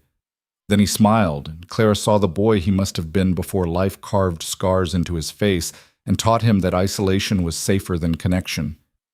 But I'm done running from terrible ideas. Me too. They kissed again, longer this time, and Clara felt 7 years of shame and hiding and making herself small burn away in the heat of it. The door to the kitchen swung open. Martha stood frozen, her face cycling through shock and fury and something that looked almost like grief. Get away from my daughter, she said, her voice deadly quiet. Rowan stepped back but didn't let go of Clara's hand. Mrs. Whitlock, I said get away from her, now. Mother, Clara started. You. Martha's fingers shook as she pointed at Clara. You ungrateful, stupid girl. After everything I've done to protect you, to rebuild what's left of this family's reputation, you throw it away for him? I'm not throwing anything away. I'm just being exactly what everyone already thinks you are. A desperate girl willing to open her legs for any man who shows her attention. The slap came so fast Clara didn't see it coming. Her head snapped to the side, cheek burning. Rowan moved like lightning. He didn't touch Martha, didn't even raise his voice, but he put himself between her and Clara with a finality that made the older woman take a step back. "You will never," he said quietly, "put your hands on her again. Do you understand me? This is my house. I don't care if it's your kingdom. You don't hit her. Not ever again." Martha's face went white, then red. "Get out. Both of you. Get out of my inn." "Mother, please," Clara tried. "I said get out. You want to ruin yourself? Fine. But you're not doing it under my roof." Clara felt the world tilt. "You're throwing me out?" "I'm giving you a choice. Him or your family. You can't have both." The ultimatum hung in the air, brutal in its simplicity. Clara looked at her mother, at the woman who'd raised her and fed her and also hit her, who'd protected the inn's reputation more fiercely than she'd ever protected her own daughter. Then she looked at Rowan, standing solid and certain, offering a future that was terrifying and uncertain, but at least felt real. It wasn't really a choice at all. "Then I choose him," Clara said. Martha's face crumpled. For a moment she looked old and small and afraid. Then the mask slammed back into place. "Then pack your things and go. I want you out by nightfall." She turned and walked away, her footsteps heavy on the stairs. Clara stood frozen, the magnitude of what she'd just done crashing over her. She'd chosen. She'd finally actually chosen herself over what other people wanted her to be. And it was absolutely terrifying. "Clara," Rowan said gently, "are you? Don't ask if I'm okay. I'm not okay. I just got thrown out of the only home I've ever known. We'll figure it out. Will we? Where are we going to go, Rowan? Your cabin on the mountain? You can barely feed yourself up there. How are you going to feed both of us?" "I don't know, but we'll figure it out together." "Together," Clara repeated, and laughed, a slightly hysterical sound. "I don't even know what that means." "Neither do I, but I want to find out." Clara looked around the main room of the inn, the place where she'd spent 7 years being invisible, being safe, being nothing. Then she looked at Rowan, who saw her as something more. "Okay," she said, "let's figure it out." They went upstairs to pack. Clara didn't have much, some clothes, her books, the few personal items she'd accumulated over 22 years of existing. It all fit in a single trunk that Rowan carried down the stairs like it weighed nothing. Martha didn't come out to say goodbye. Neither did Thomas. The inn was silent except for the sound of their footsteps and the door closing behind them with a finality that made Clara's chest ache. Outside, the town of Blackridge Hollow spread before them, small, cold, familiar in all the worst ways. Snow still clung to the shadows where the sun didn't reach, and smoke rose from chimneys in lazy columns. "Where to?" Rowan asked. Clara had no idea. Mrs. Chen, maybe, or the boarding house on the east end of town, somewhere, anywhere that wasn't here. "I don't care," she said, "as long as it's forward." They started walking, Clara's hand in Rowan's, their breath forming clouds in the cold air. People stared as they passed, miners and merchants and housewives all stopping to watch the town's scandal walk away with the mountain man who'd somehow made it all worse. Let them stare, Clara thought. Let them talk. I'm done disappearing for their comfort. Halfway down the main street, Rowan stopped. "What?" Clara asked. He turned to face her, right there in the middle of town where everyone could see, and kissed her again, longer and deeper than before, making absolutely sure there was no doubt about what they were to each other. When they broke apart, Clara was breathing hard, and half the town was watching. "What was that for?" she asked. "Because I wanted to, and because if we're going to scandalize them anyway, we might as well do it properly." Clara laughed, a real laugh, the kind that came from joy instead of bitterness, and kissed him back. Behind them, someone gasped. Someone else muttered something harsh. But Clara didn't care anymore. She'd spent 7 years being careful, and it had gotten her nothing but loneliness. Maybe reckless would work better. They walked on, leaving the whispers behind, heading toward a future that was uncertain and probably difficult, but at least belonged to them. And for the first time in 7 years, Clara Whitlock felt like she was finally moving forward instead of just surviving in place. Mrs. Chen answered her door with flour on her hands and suspicion in her eyes. When she saw Clara standing on her porch with Rowan in a trunk, the suspicion turned to understanding. "She threw you out," the old woman said. not a question. I left, Clara corrected, though the distinction felt thin. Mrs. Chen looked at Rowan, assessing him the way she assessed vegetables at the market, thorough and unforgiving. You the reason? Yes, ma'am. You plan to make an honest woman of her? Rowan didn't hesitate. Yes, ma'am. Then get that trunk inside before you both freeze to death on my porch and give the neighbors more to gossip about. The room Mrs. Chen offered was small, barely large enough for a bed and washstand, but it was warm and dry and blessedly free of Martha Whitlock's judgment. Clara set her few belongings in the corner while Rowan hovered awkwardly in the doorway. You can come in, Clara said. Mrs. Chen's not going to accuse us of impropriety. I absolutely will, Mrs. Chen called from the kitchen, but I'll do it quietly and without throwing anyone out. Door stays open, young man. Rowan pushed the door wide and sat on the single chair, leaving Clara the bed. They looked at each other across the small space, the reality of their situation settling in like cold water. What now? Clara asked. I don't know. Find work, I suppose. Save money. For what? Whatever comes next. It wasn't much of a plan, but it was more than Clara had ever allowed herself to imagine. Planning required hope, and hope had been a luxury she couldn't afford. Until now. The next morning, Rowan went looking for work. Blackridge Hollow wasn't big enough to support much beyond mining and the businesses that fed off miners, but he was good with his hands and willing to do jobs other men considered beneath them. He found work with a carpenter named Morrison, who needed help building an addition onto the general store. The pay was barely enough to cover room and board, but Morrison didn't ask questions about why a mountain man was suddenly looking for work in town. Clara, meanwhile, discovered that leaving the inn hadn't freed her from needing to work. Mrs. Chen was generous, but not wealthy, and Clara refused to be a burden. I can clean, she told the old woman. Cook, mend, whatever you need. What I need is help with my preserves. My hands aren't what they used to be, and jarring season's coming up. You any good with fruit? Clara wasn't, but she learned. Her hands cramped from stirring hot sugar, and her fingers got burned from handling steaming jars. But she worked until Mrs. Chen's cellar was stocked with enough preserves to last through next winter and sell at market besides. The work was hard and the pay was minimal, just room and board and a few coins Mrs. Chen could spare. But it was honest. And after 7 years of working for a mother who resented her existence, honest felt like freedom. They fell into a new rhythm. Rowan left at dawn to work construction. Clara spent her days making preserves and helping Mrs. Chen with the endless tasks that came with maintaining a house in a frontier town. And every evening they sat at Mrs. Chen's kitchen table and continued the reading lessons. Dog, Rowan read slowly, his finger tracing under the letters. The dog ran fast. Good, keep going. Cat. The cat ran too. He looked up, proud. I read a whole page. You did. 2 months ago, you couldn't read your own name. 2 months ago, I was bleeding on your floor. Best decision you ever made, bleeding on my floor. He smiled, and Clara felt it like warmth spreading through her chest. These moments, ordinary and quiet, felt more real than anything in her previous life.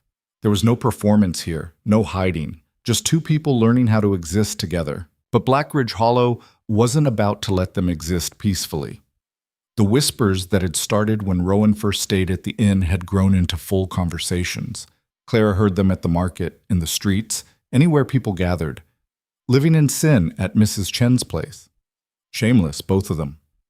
Someone should talk to Sheriff Morrison. Can't be legal what they're doing. Clara tried to ignore it, but the words accumulated like snow in a drift, individually harmless, collectively suffocating. Rowan noticed when she came home one afternoon with red eyes and a set jaw. What happened? Nothing, just people being people. Clara, I don't want to talk about it. But Mrs. Chen, who'd been listening from the kitchen, had no such reservations.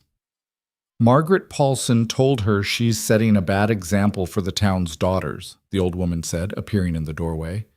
Said decent women don't live with men they're not married to. Rowan's face went hard. We're not living together. We have separate rooms. You think that matters to Margaret Paulson? She's been looking for someone to judge ever since her own son got caught stealing from the company store. Makes her feel righteous, tearing down other people. I'm used to it, Clara said quietly. Well, you shouldn't be, and neither should he. Mrs. Chen fixed Rowan with a sharp look. You said you planned to make an honest woman of her. When?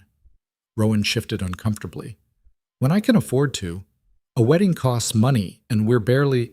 A wedding costs a preacher and 2 witnesses. Everything else is just show. I want to do it right. Give her something better than a rushed ceremony because people are talking. And while you're waiting to do it right, those same people are making her life miserable. Mrs. Chen softened slightly. I know you mean well, boy, but sometimes good intentions just give other people more time to cause harm. Rowan looked at Clara. What do you want? The question caught her off guard. Nobody had asked her what she wanted in so long she'd almost forgotten it was an option.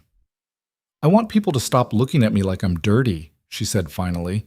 I want to walk through town without hearing whispers. I want... Her voice broke. I want to matter. To be worth something. You already are. Not to them. And as much as I want to not care what they think, I live here. I have to see these people every day. And it's exhausting, Rowan. Pretending their words don't hurt. He was quiet for a long moment. Then he stood and held out his hand. Come with me. Where? You'll see. Clara took his hand and let him lead her out into the cold evening. They walked through town as the sun set, painting the snow gold and pink. Rowan didn't speak, just walked with purpose toward the small church at the edge of town. The preacher, Reverend Michaels, was locking up when they arrived. Mr. Hale, he said, surprised. Miss Whitlock, what can I do for you? We want to get married, Rowan said. Tonight, if possible. The Reverend's eyebrows rose. That's sudden. We've been waiting long enough. I love her. She loves me. Everything else is just people talking, and I'm tired of listening. Reverend Michaels looked between them. Rowan determined, Clara shocked into silence, and something in his face softened. I'll need witnesses. We can get witnesses, Rowan said. Give us an hour. They ran back to Mrs. Chen's house, breathless and laughing like children escaping punishment. The old woman took one look at their faces and knew. Finally showing some sense, she said, reaching for her coat. I'll witness. Who else? Morrison? Rowan said. My boss. He's been decent to me. Then go get him. And Clara. Mrs. Chen pulled her into a quick, fierce hug. You're doing the right thing. Don't let anyone tell you different. An hour later, they stood in the small church with Mrs. Chen and Morrison as witnesses. Clara wore the same dress she'd worn that morning, nothing special, just serviceable wool, and Rowan wore his work clothes, still dusty from the construction site. There were no flowers, no music, no guests filling the pews, just 4 people and a preacher and the fading light through stained glass windows. Dearly beloved, Reverend Michaels began, and Clara felt the words wash over her like rain. She'd never imagined her wedding, hadn't let herself dream that far. But standing here with Rowan's calloused hand in hers, she realized this was exactly right. No performance, no pretending, just 2 damaged people choosing each other despite everything the world had thrown at them. Do you, Rowan Hale, take this woman to be your lawfully wedded wife? I do. And do you, Clara Whitlock, take this man to be your lawfully wedded husband? Clara looked at Rowan, at his scarred face and serious eyes and the certainty in his expression, and felt something settle into place. I do. Then by the power vested in me, I pronounce you husband and wife. You may kiss your bride.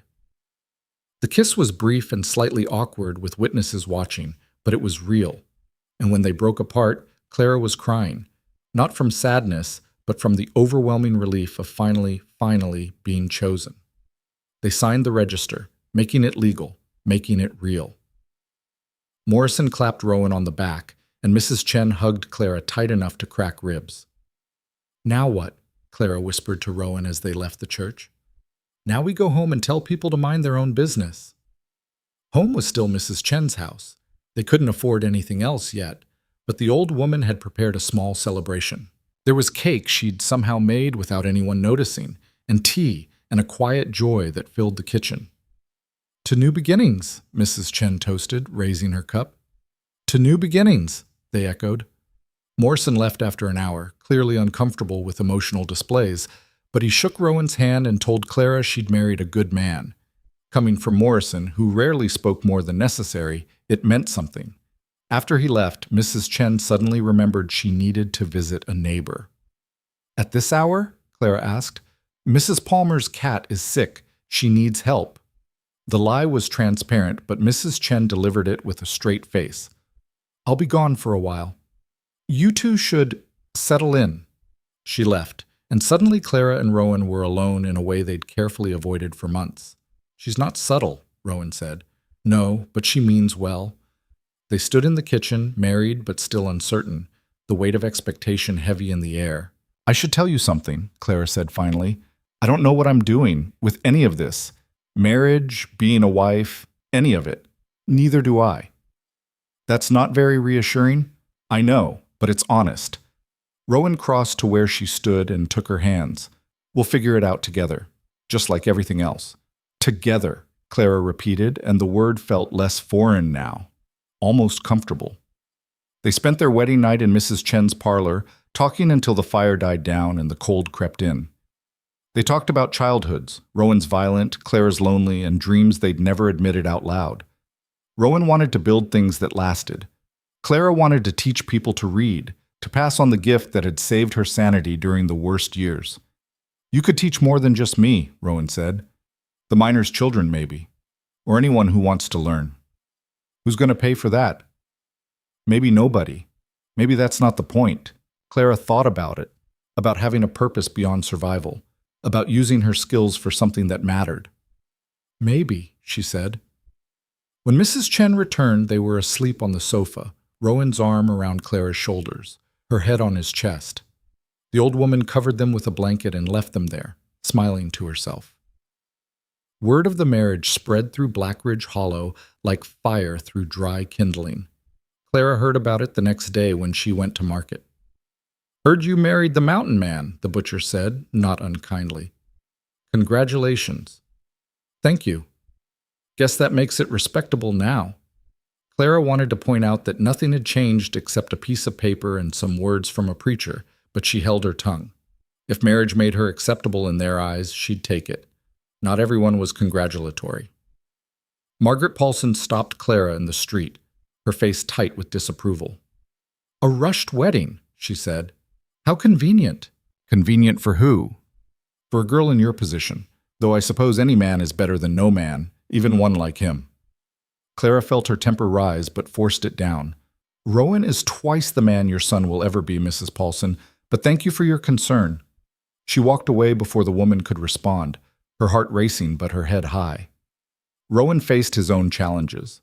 The miners he worked alongside weren't openly hostile, but they weren't friendly either. He was still the outsider, still the mountain man who'd somehow convinced the town scandal to marry him. "Must be nice," Patterson said one day at the construction site. "Getting a woman desperate enough to overlook what you are." Rowan set down his hammer carefully. "Say that again." "I'm just saying she must have been pretty desperate." Rowan punched him. Not hard enough to break anything, but hard enough to send Patterson sprawling in the mud. "My wife," Rowan said quietly, "is not desperate. She's brave. She's smart. And she's worth 10 of you. Remember that next time you open your mouth." Morrison appeared at Rowan's elbow. "Problem here?" "No, sir." Patterson slipped in the mud. Morrison looked at Patterson, then at Rowan, and nodded slowly. "Careful, Patterson. Mud's slippery this time of year." Patterson got up and left without another word. After he was gone, Morrison turned to Rowan. "Can't be punching everyone who says something stupid. You'd spend all day fighting." "I know, but I won't let them talk about Clara like that." "Fair enough, but next time use words first. Save your fists for when words don't work." "Yes, sir." Morrison clapped him on the shoulder. "You did good work on that door frame yesterday. Keep it up, and I might have more work for you come spring." It was the closest Morrison came to approval, and Rowan felt something ease in his chest. Maybe he could build a life here. Maybe they both could. Winter gave way to early spring, and with the thaw came opportunities. Morrison offered Rowan steady work, not just day labor, but real carpentry. The pay was better, enough that Rowan started saving for a place of their own. Clara, meanwhile, made good on her idea about teaching. She started small, offering to help Mrs. Chen's neighbor's daughter with her letters. Word spread, and soon she had 3 students, then 5, then 8. She didn't charge money. Couldn't really, since most of the families barely had enough to feed themselves. But they paid in other ways: eggs, bread, help with chores. It wasn't much, but it was something. "You're good at this," Rowan said one evening, watching her prepare lessons. "It's easier than I thought. They want to learn. That makes all the difference. Unlike me, who fought you every step. You weren't fighting me. You were fighting years of being told you couldn't." Rowan had progressed beyond simple primers now. He read actual books. Slowly, haltingly, but he read them. Adventure stories mostly, tales of men doing impossible things in impossible places. Clara caught him reading by lamplight late at night, his lips moving slightly as he sounded out words. "What are you reading?" she asked one night. "Story about a ship captain. He's hunting a white whale." "Moby Dick?" "That's the one. It's hard. The words are long." "But you're doing it." "Yeah, I am." He looked up at her, wonder in his eyes. "A year ago, this would have been impossible. Now it's just difficult." "That's growth. That's you. You did this. We did this together." That word again. It was starting to feel natural. 5 months into their marriage, Rowan came home with news.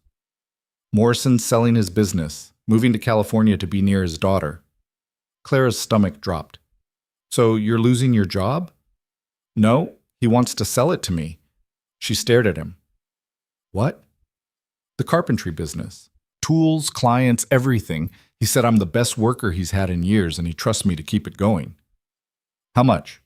Rowan named a figure that made Clara's head spin. It wasn't astronomical, but it was more money than they had. More money than they'd have for years. "We can't afford that," she said. "Not outright. But Morrison's willing to take payments. Says I can pay him back over 5 years, plus interest." "That's generous." "That's Morrison. He acts like he doesn't care about anything, but he's decent underneath." Clara thought about it. A carpentry business meant steady work, steady income. It meant building something that could last. It meant roots. "Do it," she said. "You sure? It's a risk." "Everything we've done has been a risk. This one's just got better odds." Rowan pulled her close and kissed her forehead. "Thank you." "For what?" "For believing in me. For making me believe in me. You were always worth believing in. You just couldn't see it." The deal was made, paper signed, and suddenly Rowan Hale owned a business. The transition was rocky. Some of Morrison's old clients didn't want to work with a mountain man, regardless of his skills. But others stayed, and new ones came. Word spread that Rowan did good work for fair prices and didn't cheat on materials or time. Slowly, grudgingly, Blackridge Hollow started to accept him. Clara's teaching expanded too. She had 15 students now, ranging from 6 to 60. The oldest was a miner named Chen, no relation to Mrs. Chen, who'd immigrated from China 10 years ago and never learned to read English.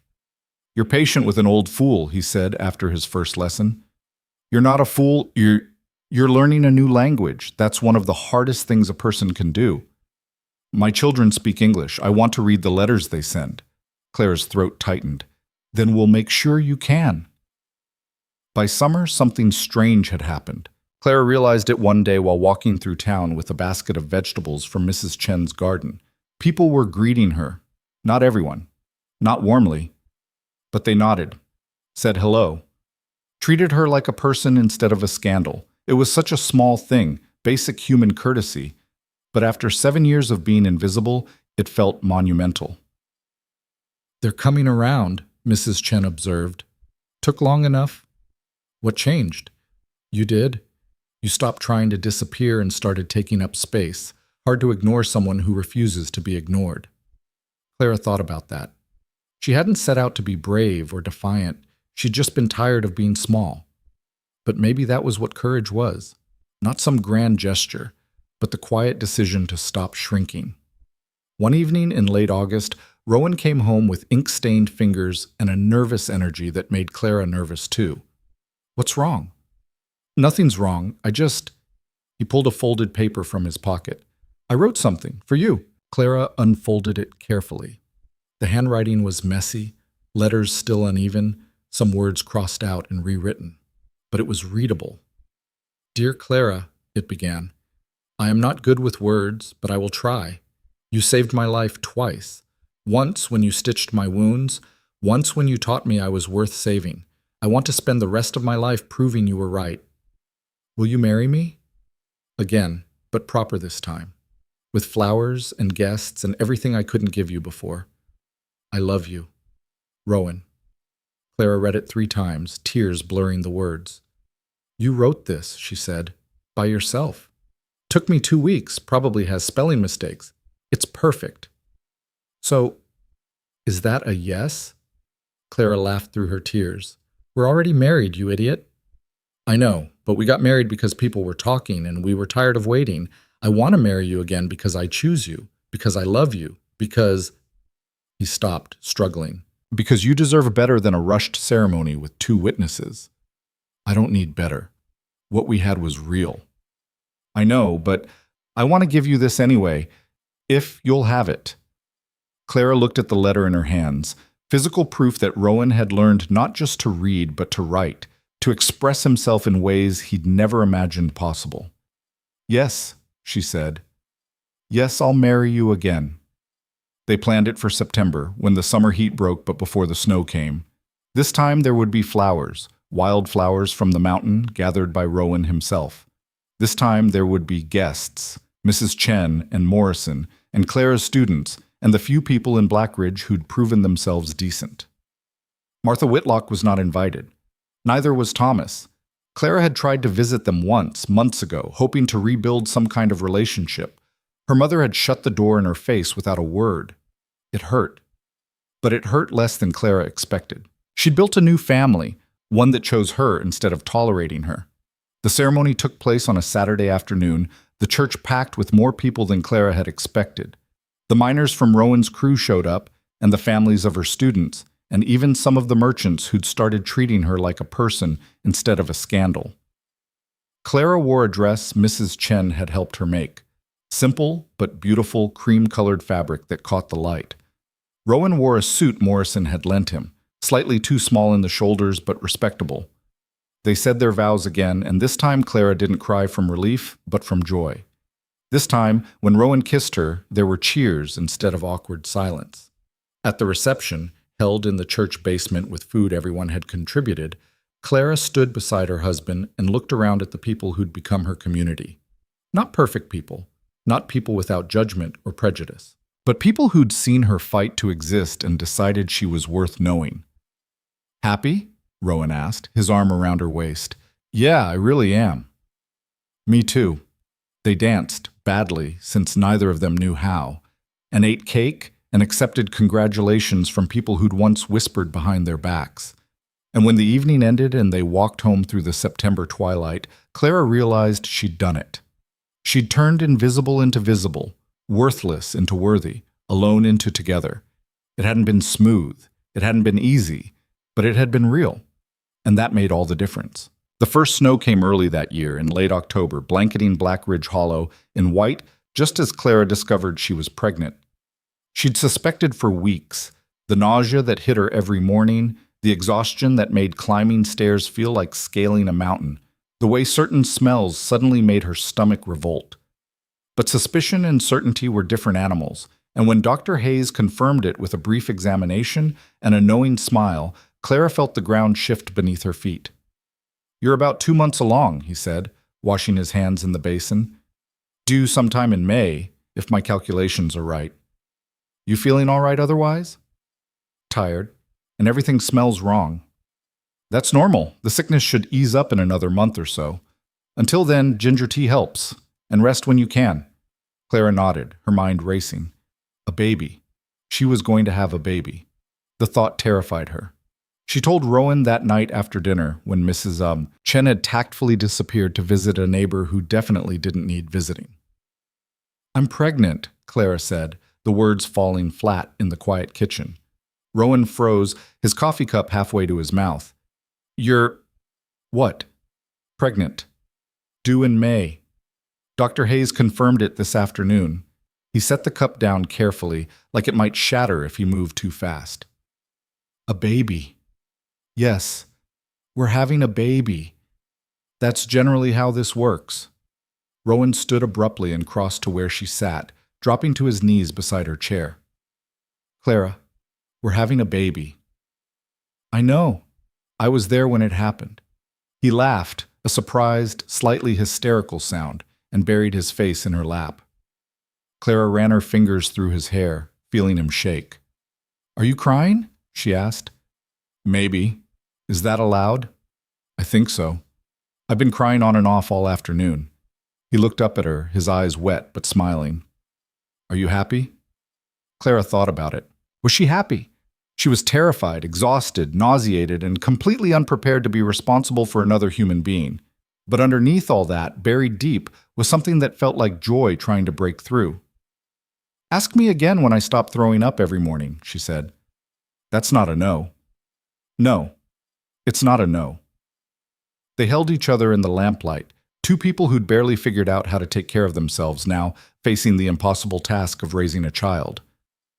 We need a house, Rowan said suddenly. A real house, with room for a baby. Mrs. Chen's been generous, but we can't raise a family here. Houses cost money. I've been saving. Morrison's business is doing well enough that I can afford materials if I do the labor myself. You're going to build us a house? Why not? I build houses for other people. Might as well build one for us. Clara felt tears prick her eyes again. Everything made her cry lately. Sentiment, frustration, the smell of bacon, random acts of kindness from her husband. Where? She asked. There's land near the edge of town. Nothing fancy, but it's cheap and it's got good bones. I looked at it last month, just in case. Just in case we needed a house? Just in case we needed a future. They bought the land with money Rowan had saved and a small loan from Morrison, who seemed to have taken a paternal interest in them despite his gruff exterior. It was a quarter-acre of scrubland at the eastern edge of Blackridge, close enough to town for Clara's teaching, but far enough away that they wouldn't be living in anyone's shadow. Rowan started building in November, working on the house in the evenings after his regular jobs and on Sundays when the weather allowed. Clara helped when she could, holding boards steady and mixing mortar, though the pregnancy made physical labor harder than it used to be. You should rest, Rowan said for the 100th time. I'm pregnant, not dying. I can hold a board. The doctor said rest when I can. I can rest tonight. Right now I want to help build our house. They worked side by side as winter deepened, the frame of the house rising slowly from the frozen ground. It was small, just 2 rooms downstairs and a loft above. But it was theirs. Every nail Rowan hammered, every board Clara steadied, was proof that they were building something that would last. The town watched their progress with a mix of curiosity and something that might have been respect. Rowan Hale, the mountain man who'd arrived half dead in a snowstorm, was now one of Blackridge's most reliable carpenters. Clara Whitlock, Hale now, the girl nobody had looked at for 7 years, was teaching half the town's children to read. They'd become part of the community in a way neither had expected. Not everyone approved, of course. Margaret Paulson still crossed the street when she saw Clara coming. A few of the miners still muttered about mountain men who didn't know their place. But the voices of disapproval were fewer now, drowned out by people who'd learned that judging someone's worth by their past was a poor way to measure their future. Clara's teaching expanded again. She now had 23 students, including adults who'd never learned to read and children whose parents couldn't afford proper schooling. She charged nothing, accepting payment in whatever form people could offer: firewood, food, help with household tasks. You should charge real money, Mrs. Chen said one afternoon. People value what they pay for. And people who can't pay shouldn't learn to read? That's not what I meant. I know, but this matters more than money. These people, they're like Rowan was. They want to learn, but nobody ever gave them the chance. I can't put a price on that. Mrs. Chen smiled and patted her hand. You've got a good heart, girl. Impractical, but good. I learned from the best. The old woman's eyes went suspiciously bright. Get on with you. I've got work to do. In December, Clara received an unexpected visitor. She was preparing lessons when Mrs. Chen appeared in the doorway, her expression carefully neutral. Someone here to see you, she said. Who? Your mother. Clara's stomach dropped. She hadn't seen Martha since the day she'd been thrown out, hadn't spoken to her in over a year. What could she possibly want now? Martha stood in Mrs. Chen's parlor, looking older than Clara remembered. Her hair had gone gray at the temples, and new lines had carved themselves around her mouth and eyes. "Mother?" Clara said carefully. "Clara!" Martha's hands twisted in her apron. "You look well." "I am well. I heard—" She stopped, swallowed. "I heard you're expecting." "I am. Due in May." Silence fell between them, heavy with all the things they'd never said and probably never would. "Why are you here?" Clara asked finally. Martha's face crumpled slightly before she got it under control. "Because you're my daughter, and you're going to have a baby, and I—" Her voice broke. "I wanted to see you." "You shut the door in my face when I tried to visit." "I know." "You threw me out for loving someone." "I know." "You believed Jacob Thorne instead of me. You've believed everyone except me for 7 years." "I know." Martha looked up, her eyes wet. "I know all of it, Clara, and I don't expect you to forgive me. I just wanted you to know that I was wrong. About Rowan. About you. About everything." Clara had imagined this moment dozens of times, her mother apologizing, admitting fault, asking for forgiveness. In those imagined conversations, Clara had been righteous and unforgiving, turning her mother away the same way she'd been turned away. But standing here looking at Martha's aged face and broken expression, Clara found she didn't have the energy for righteousness. She was just tired. "What do you want from me?" she asked quietly. "Nothing. I don't deserve anything from you." Martha twisted her apron harder. "I just wanted you to know that I see it now, how wrong I was. You're not the scandal everyone said you were. You're—" She gestured helplessly. "You're building a life, a real life, with someone who loves you, and I'm proud of you." The words hit Clara like a physical blow. She'd waited 7 years to hear her mother say she was proud of her, and now that she had, Clara didn't know what to do with it. "Thank you," she said finally. "Can I—" Martha stopped, gathered courage. "Can I come see the baby when it's born? I know I have no right to ask, but—" "Yes." Martha's eyes widened. "Really?" "Yes, but on one condition." "Anything." "You treat Rowan with respect. He's my husband. He's the father of your grandchild, and he's a good man. If you can't see that, then you can't be part of our lives." Martha nodded quickly. "I can do that. I will do that." "Then yes, you can come see the baby." Her mother started crying then, quiet tears that she wiped away quickly, embarrassed. "Thank you, Clara." "Don't thank me yet. You haven't met Rowan properly." "I know him. I saw him at the inn for weeks." "You saw a stranger you were afraid of. You haven't met my husband." Martha left shortly after, and Clara stood in the parlor feeling like she'd just survived something she hadn't known she was fighting. Mrs. Chen appeared with tea. "That took courage," the old woman said. "Both of you." "She might disappoint me again." "She might. People usually do. But you gave her a chance anyway. That's worth something." Clara thought about that while she drank her tea. Giving people chances had always felt like weakness, like setting herself up to be hurt again. But maybe it was actually strength. Maybe the bravest thing you could do was stay open to people, even when they'd already proven they could hurt you. The house was finished in March, just as the last of the snow melted and mud season turned the town into a boot-sucking mess. It was small and drafty, and the windows didn't quite fit right, but it had 4 walls and a roof and a fireplace Rowan had built with his own hands. They moved in on a Saturday, carrying their few possessions from Mrs. Chen's house to their own. The old woman cried when they left, though she tried to hide it. "You'll visit," she said, not a question. "Every week," Clara promised. "You're not getting rid of us that easily." "Good. Someone needs to make sure you're eating properly. You're too thin." "I'm 7 months pregnant. And still too thin. I'll bring soup." Their first night in the new house, Clara and Rowan lay on a blanket on the floor. They didn't have a bed yet, that would come next week, and looked up at the ceiling Rowan had constructed. "It's not level," he said, pointing to a slight sag in the beams. "I don't care." "You should. A good carpenter would have—" A good carpenter built us a house in 4 months while working full-time and dealing with his pregnant wife's mood swings. I'd say that's pretty impressive. Rowan rolled onto his side to face her, his hand resting on her swollen belly. You think we can do this? Raise a kid? Honestly, I have no idea. I don't know anything about babies. Me neither. So we'll learn, same as everything else. The baby kicked, hard enough that Rowan felt it under his palm. His face lit up. Did you feel that? I've been feeling it for months. Where do you think all those kicks have been going? That's amazing. That's uncomfortable. Your child is using my bladder as a punching bag. Rowan laughed and kissed her, and they fell asleep on the floor of their drafty house, two people who'd learned that home wasn't about perfection.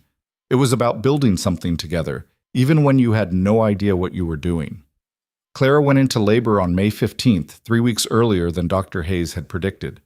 She was teaching when the first pain hit, a sudden cramping that made her gasp and drop the chalk she'd been holding. Mrs. Hale? One of her students, a girl named Sarah, stood up. Are you okay? I'm fine. Another pain, stronger this time. I need you to go get Mr. Hale. He's working on the Peterson house. Tell him it's time. Sarah ran like her feet were on fire. The other students helped Clara to a chair, their faces worried but excited. Babies were common enough in Black Ridge, but Mrs. Hale's baby was different. She was their teacher, and they'd been watching her belly grow for months. Rowan arrived 15 minutes later, breathless and panicked. Clara? I'm fine, the baby's just coming early. Should I get Dr. Hayes? Someone already did. He should be… She broke off as another contraction hit, harder than the others. Rowan knelt beside her chair, holding her hand while the students whispered nervously in the corner. You're supposed to be at work, Clara said through gritted teeth. Work can wait. You can't. Dr. Hayes arrived and took one look at Clara's face. Let's get you home. They made it to the house, barely, before Clara's water broke. After that, everything became a blur of pain and pressure, and Dr. Hayes' calm voice telling her to push, breathe, push again. Rowan stayed at her side the entire time, letting her crush his hand during contractions and wiping sweat from her forehead when she could breathe again. I can't do this, Clara gasped after 3 hours of labor. You can. You're the strongest person I know. That's a lie. It's not.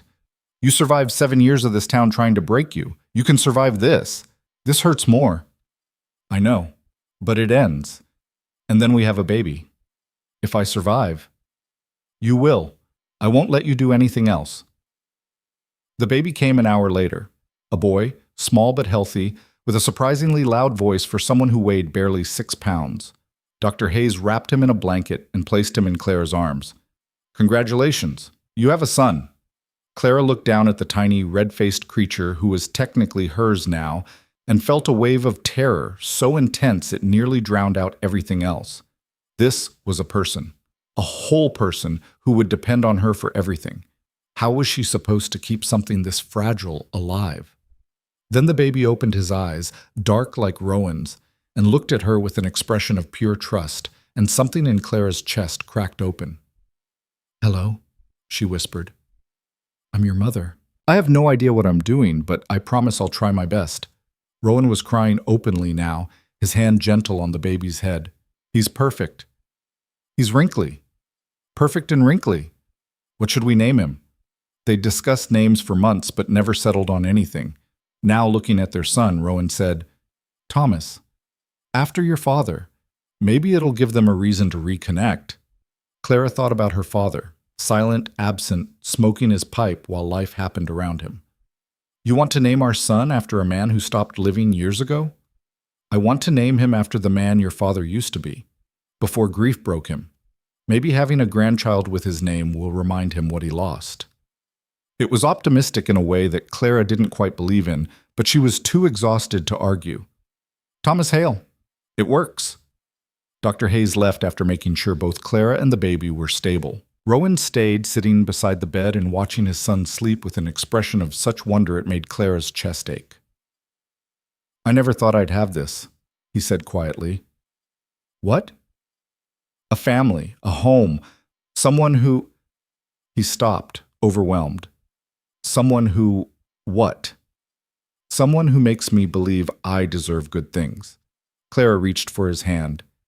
You always deserved good things. You just didn't know it. Neither did you. I know it now, most of the time.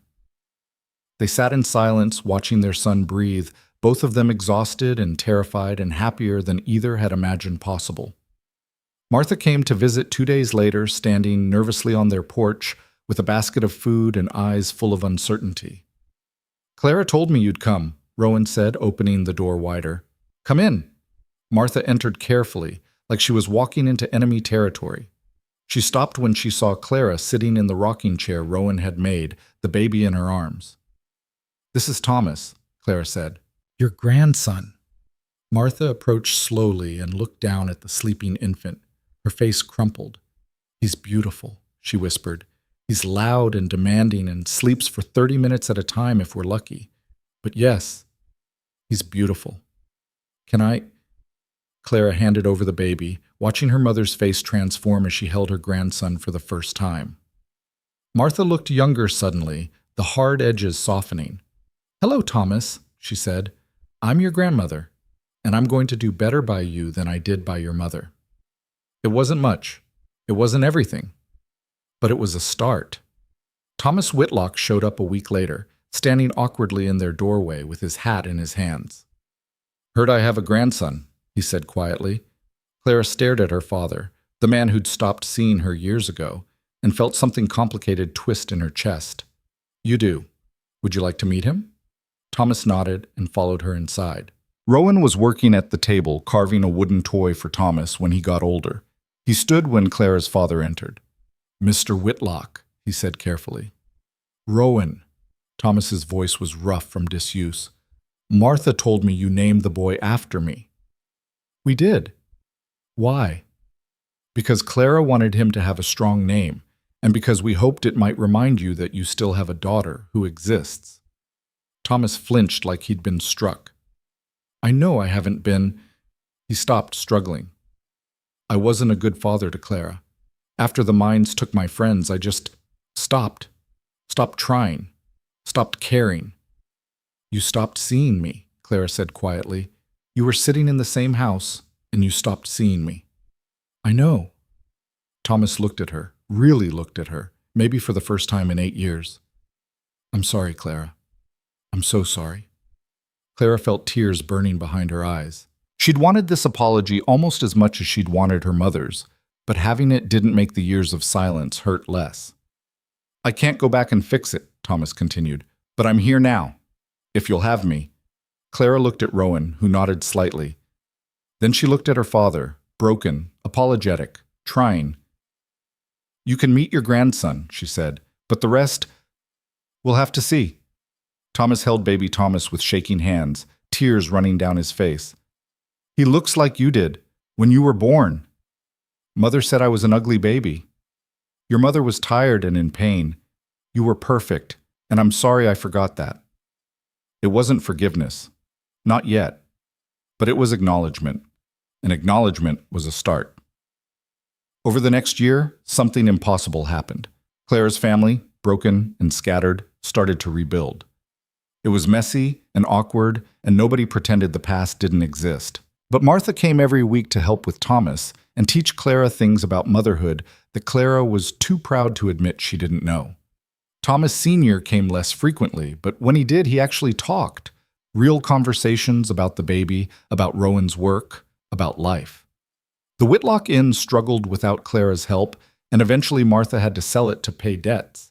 It should have felt like failure, but instead Martha seemed relieved.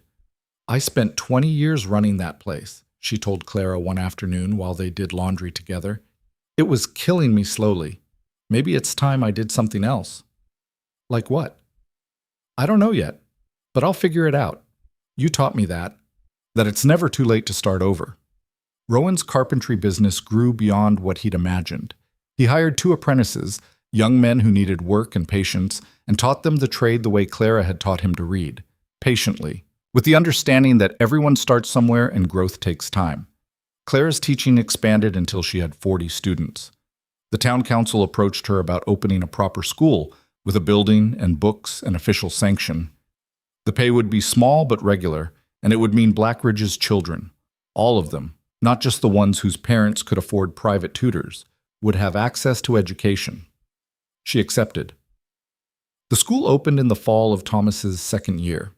It was a small building, barely more than one room with a wood stove and rough benches, but it was hers. Clara Whitlock Hale, the girl nobody had looked at for 7 years, now stood in front of 28 children every day and taught them that reading wasn't magic. It was work, and anyone could do it if they tried. Rowan visited sometimes during his lunch break, sitting in the back and watching his wife teach. She'd catch his eye and smile, and he'd smile back, both of them marveling at the life they'd accidentally built from disaster and determination. One evening, when Thomas was 3, Rowan found Clara in their small study, a room he'd added to the house the previous summer. She was writing in a journal, her handwriting neat and careful. "What are you working on?" he asked. "Just thoughts. Things I want to remember." "Can I see?" She hesitated, then passed him the journal. Rowan read slowly, his finger tracing under the words the way he still did when he was tired. Today, Thomas said his first full sentence, Clara had written. He pointed at Rowan and said, "Papa fixing." 2 words aren't much, but they're everything. Rowan cried. So did I. We're raising a person who sees his father as someone who fixes things instead of breaks them. That feels important. Rowan closed the journal carefully. You're writing our story. Someone should. Otherwise, who'll remember what it took to get here? Thomas will remember. He's 3. He'll remember being loved, hopefully. But he won't remember the fighting, the choosing, the building. Rowan pulled her close. Then we'll tell him, when he's old enough to understand. What will we tell him? The truth. That his mother was the bravest person I ever met. That she taught me to read when I was too stubborn to ask for help. That she chose me when everyone said she shouldn't. That we built something real from nothing because we were too stupid to know it was impossible. Clara laughed against his chest. That's one way to put it. You got a better version? Not really. I like yours. They stood there while Thomas played with his wooden blocks in the next room, building towers and knocking them down with gleeful destruction. The house was warm. Dinner was cooking. Outside, snow was starting to fall again. It was ordinary, beautifully, perfectly ordinary. And that was everything. Years passed. Thomas grew from a toddler to a boy who asked endless questions and climbed everything despite his mother's protests. Martha became a fixture in their lives, her presence no longer tense but comfortable. Thomas Sr. opened a small tobacco shop, nothing fancy, but it gave him purpose beyond sitting in a back room and mourning the past. Rowan's business thrived. He built houses and barns and additions all over Blackridge Hollow, earning a reputation for quality work and fair dealing. The mountain man who'd stumbled into town half dead had become one of its most respected citizens. Clara's school grew. The town council approved funding for more teachers, more books, a larger building. She trained 2 other teachers, young women who believed education mattered as much as she did. And through it all, Rowan continued his own education. He read everything Clara brought him, histories, novels, poetry, even technical manuals. He was slower than most readers, and some words still tripped him up, but he'd gone from illiterate to educated in less than a decade. On Thomas's 10th birthday, Rowan surprised his son with a gift. It was a journal, leather-bound and expensive, the kind of thing Rowan would have considered wasteful years ago. What's this for? Thomas asked. For you. For writing down your thoughts, your stories, your life. I don't have any stories. Not yet. But you will. And when you do, I want you to write them down. Rowan knelt to his son's level. Your mother kept a journal. She wrote down our story so we'd remember how we got here. I want you to do the same. Tell your story in your own words. Will you read it? Only if you want me to. Thomas opened the journal and stared at the blank pages. Then he looked up at his father with serious eyes. Papa, why didn't you know how to read before? Clara had warned Rowan this question would come eventually. They discussed how to answer it, whether to soften the truth or give it to him straight. Rowan chose straight. Because nobody taught me. My father didn't think it was important, and after he died I was too busy trying to survive to learn. I spent years thinking I was stupid because I couldn't read, and more years being angry at myself for not learning. But you're not stupid. No. but I believed I was for a long time. What changed?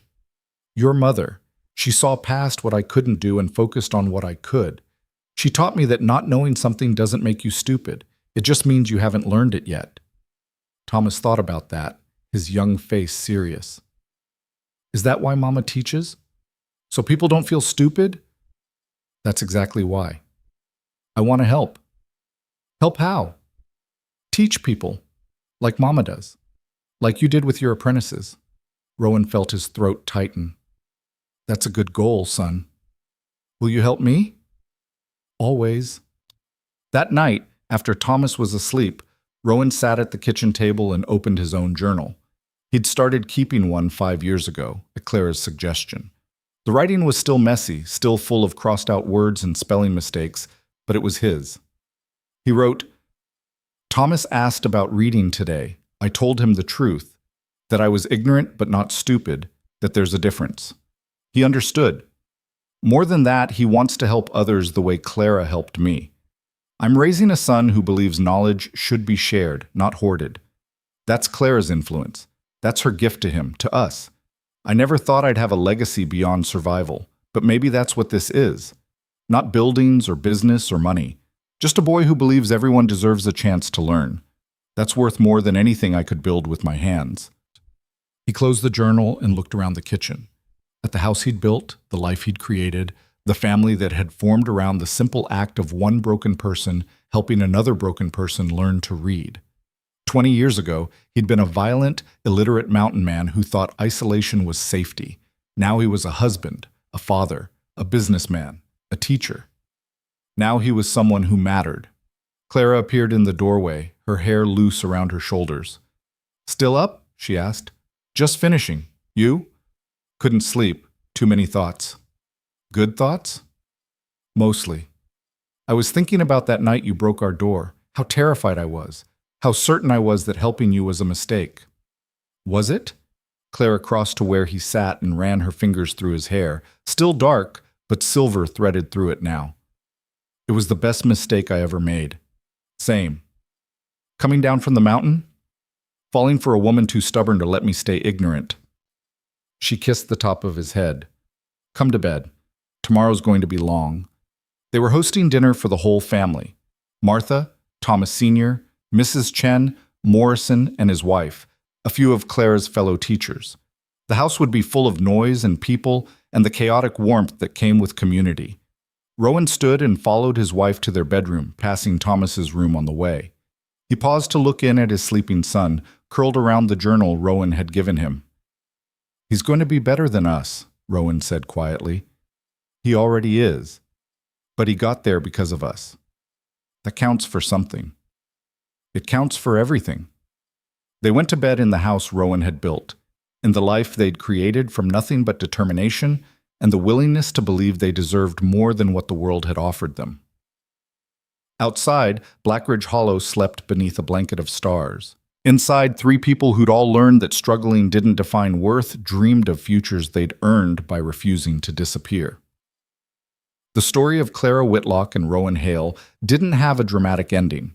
There was no final battle, no last-minute crisis, no grand revelation.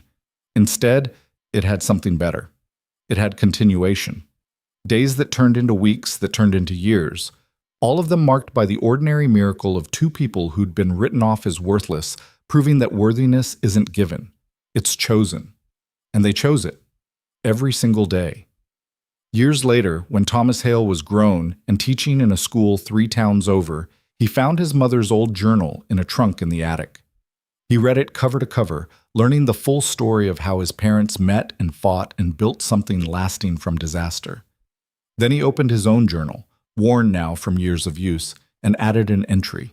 My father told me once that the bravest thing you can do is keep trying when everyone expects you to quit. My mother showed me that the strongest thing you can do is choose yourself when the world wants you invisible. Together, they taught me that your beginning doesn't determine your ending. What determines your ending is what you do with everything in between. I'm their son. Their legacy isn't buildings or businesses. It's the belief that everyone, no matter where they start, deserves the chance to become more than what others expect. I carry that forward. For them, For me. For anyone who needs to know that struggle isn't failure, it's just the beginning of the story. And every story worth telling starts with someone deciding they matter. Mine did. So can yours. He closed the journal and looked out the window at a world full of people who didn't know their own worth yet. People waiting for someone to see past their scars and mistakes and teach them that knowledge wasn't magic, it was work, and anyone could do it if they tried. Thomas Hale smiled and reached for his coat. He had students waiting, and he had a lesson to teach, one his parents had spent their lives perfecting. That everyone, no matter who they are or where they started, deserves to be seen, and sometimes being seen is all it takes to change everything.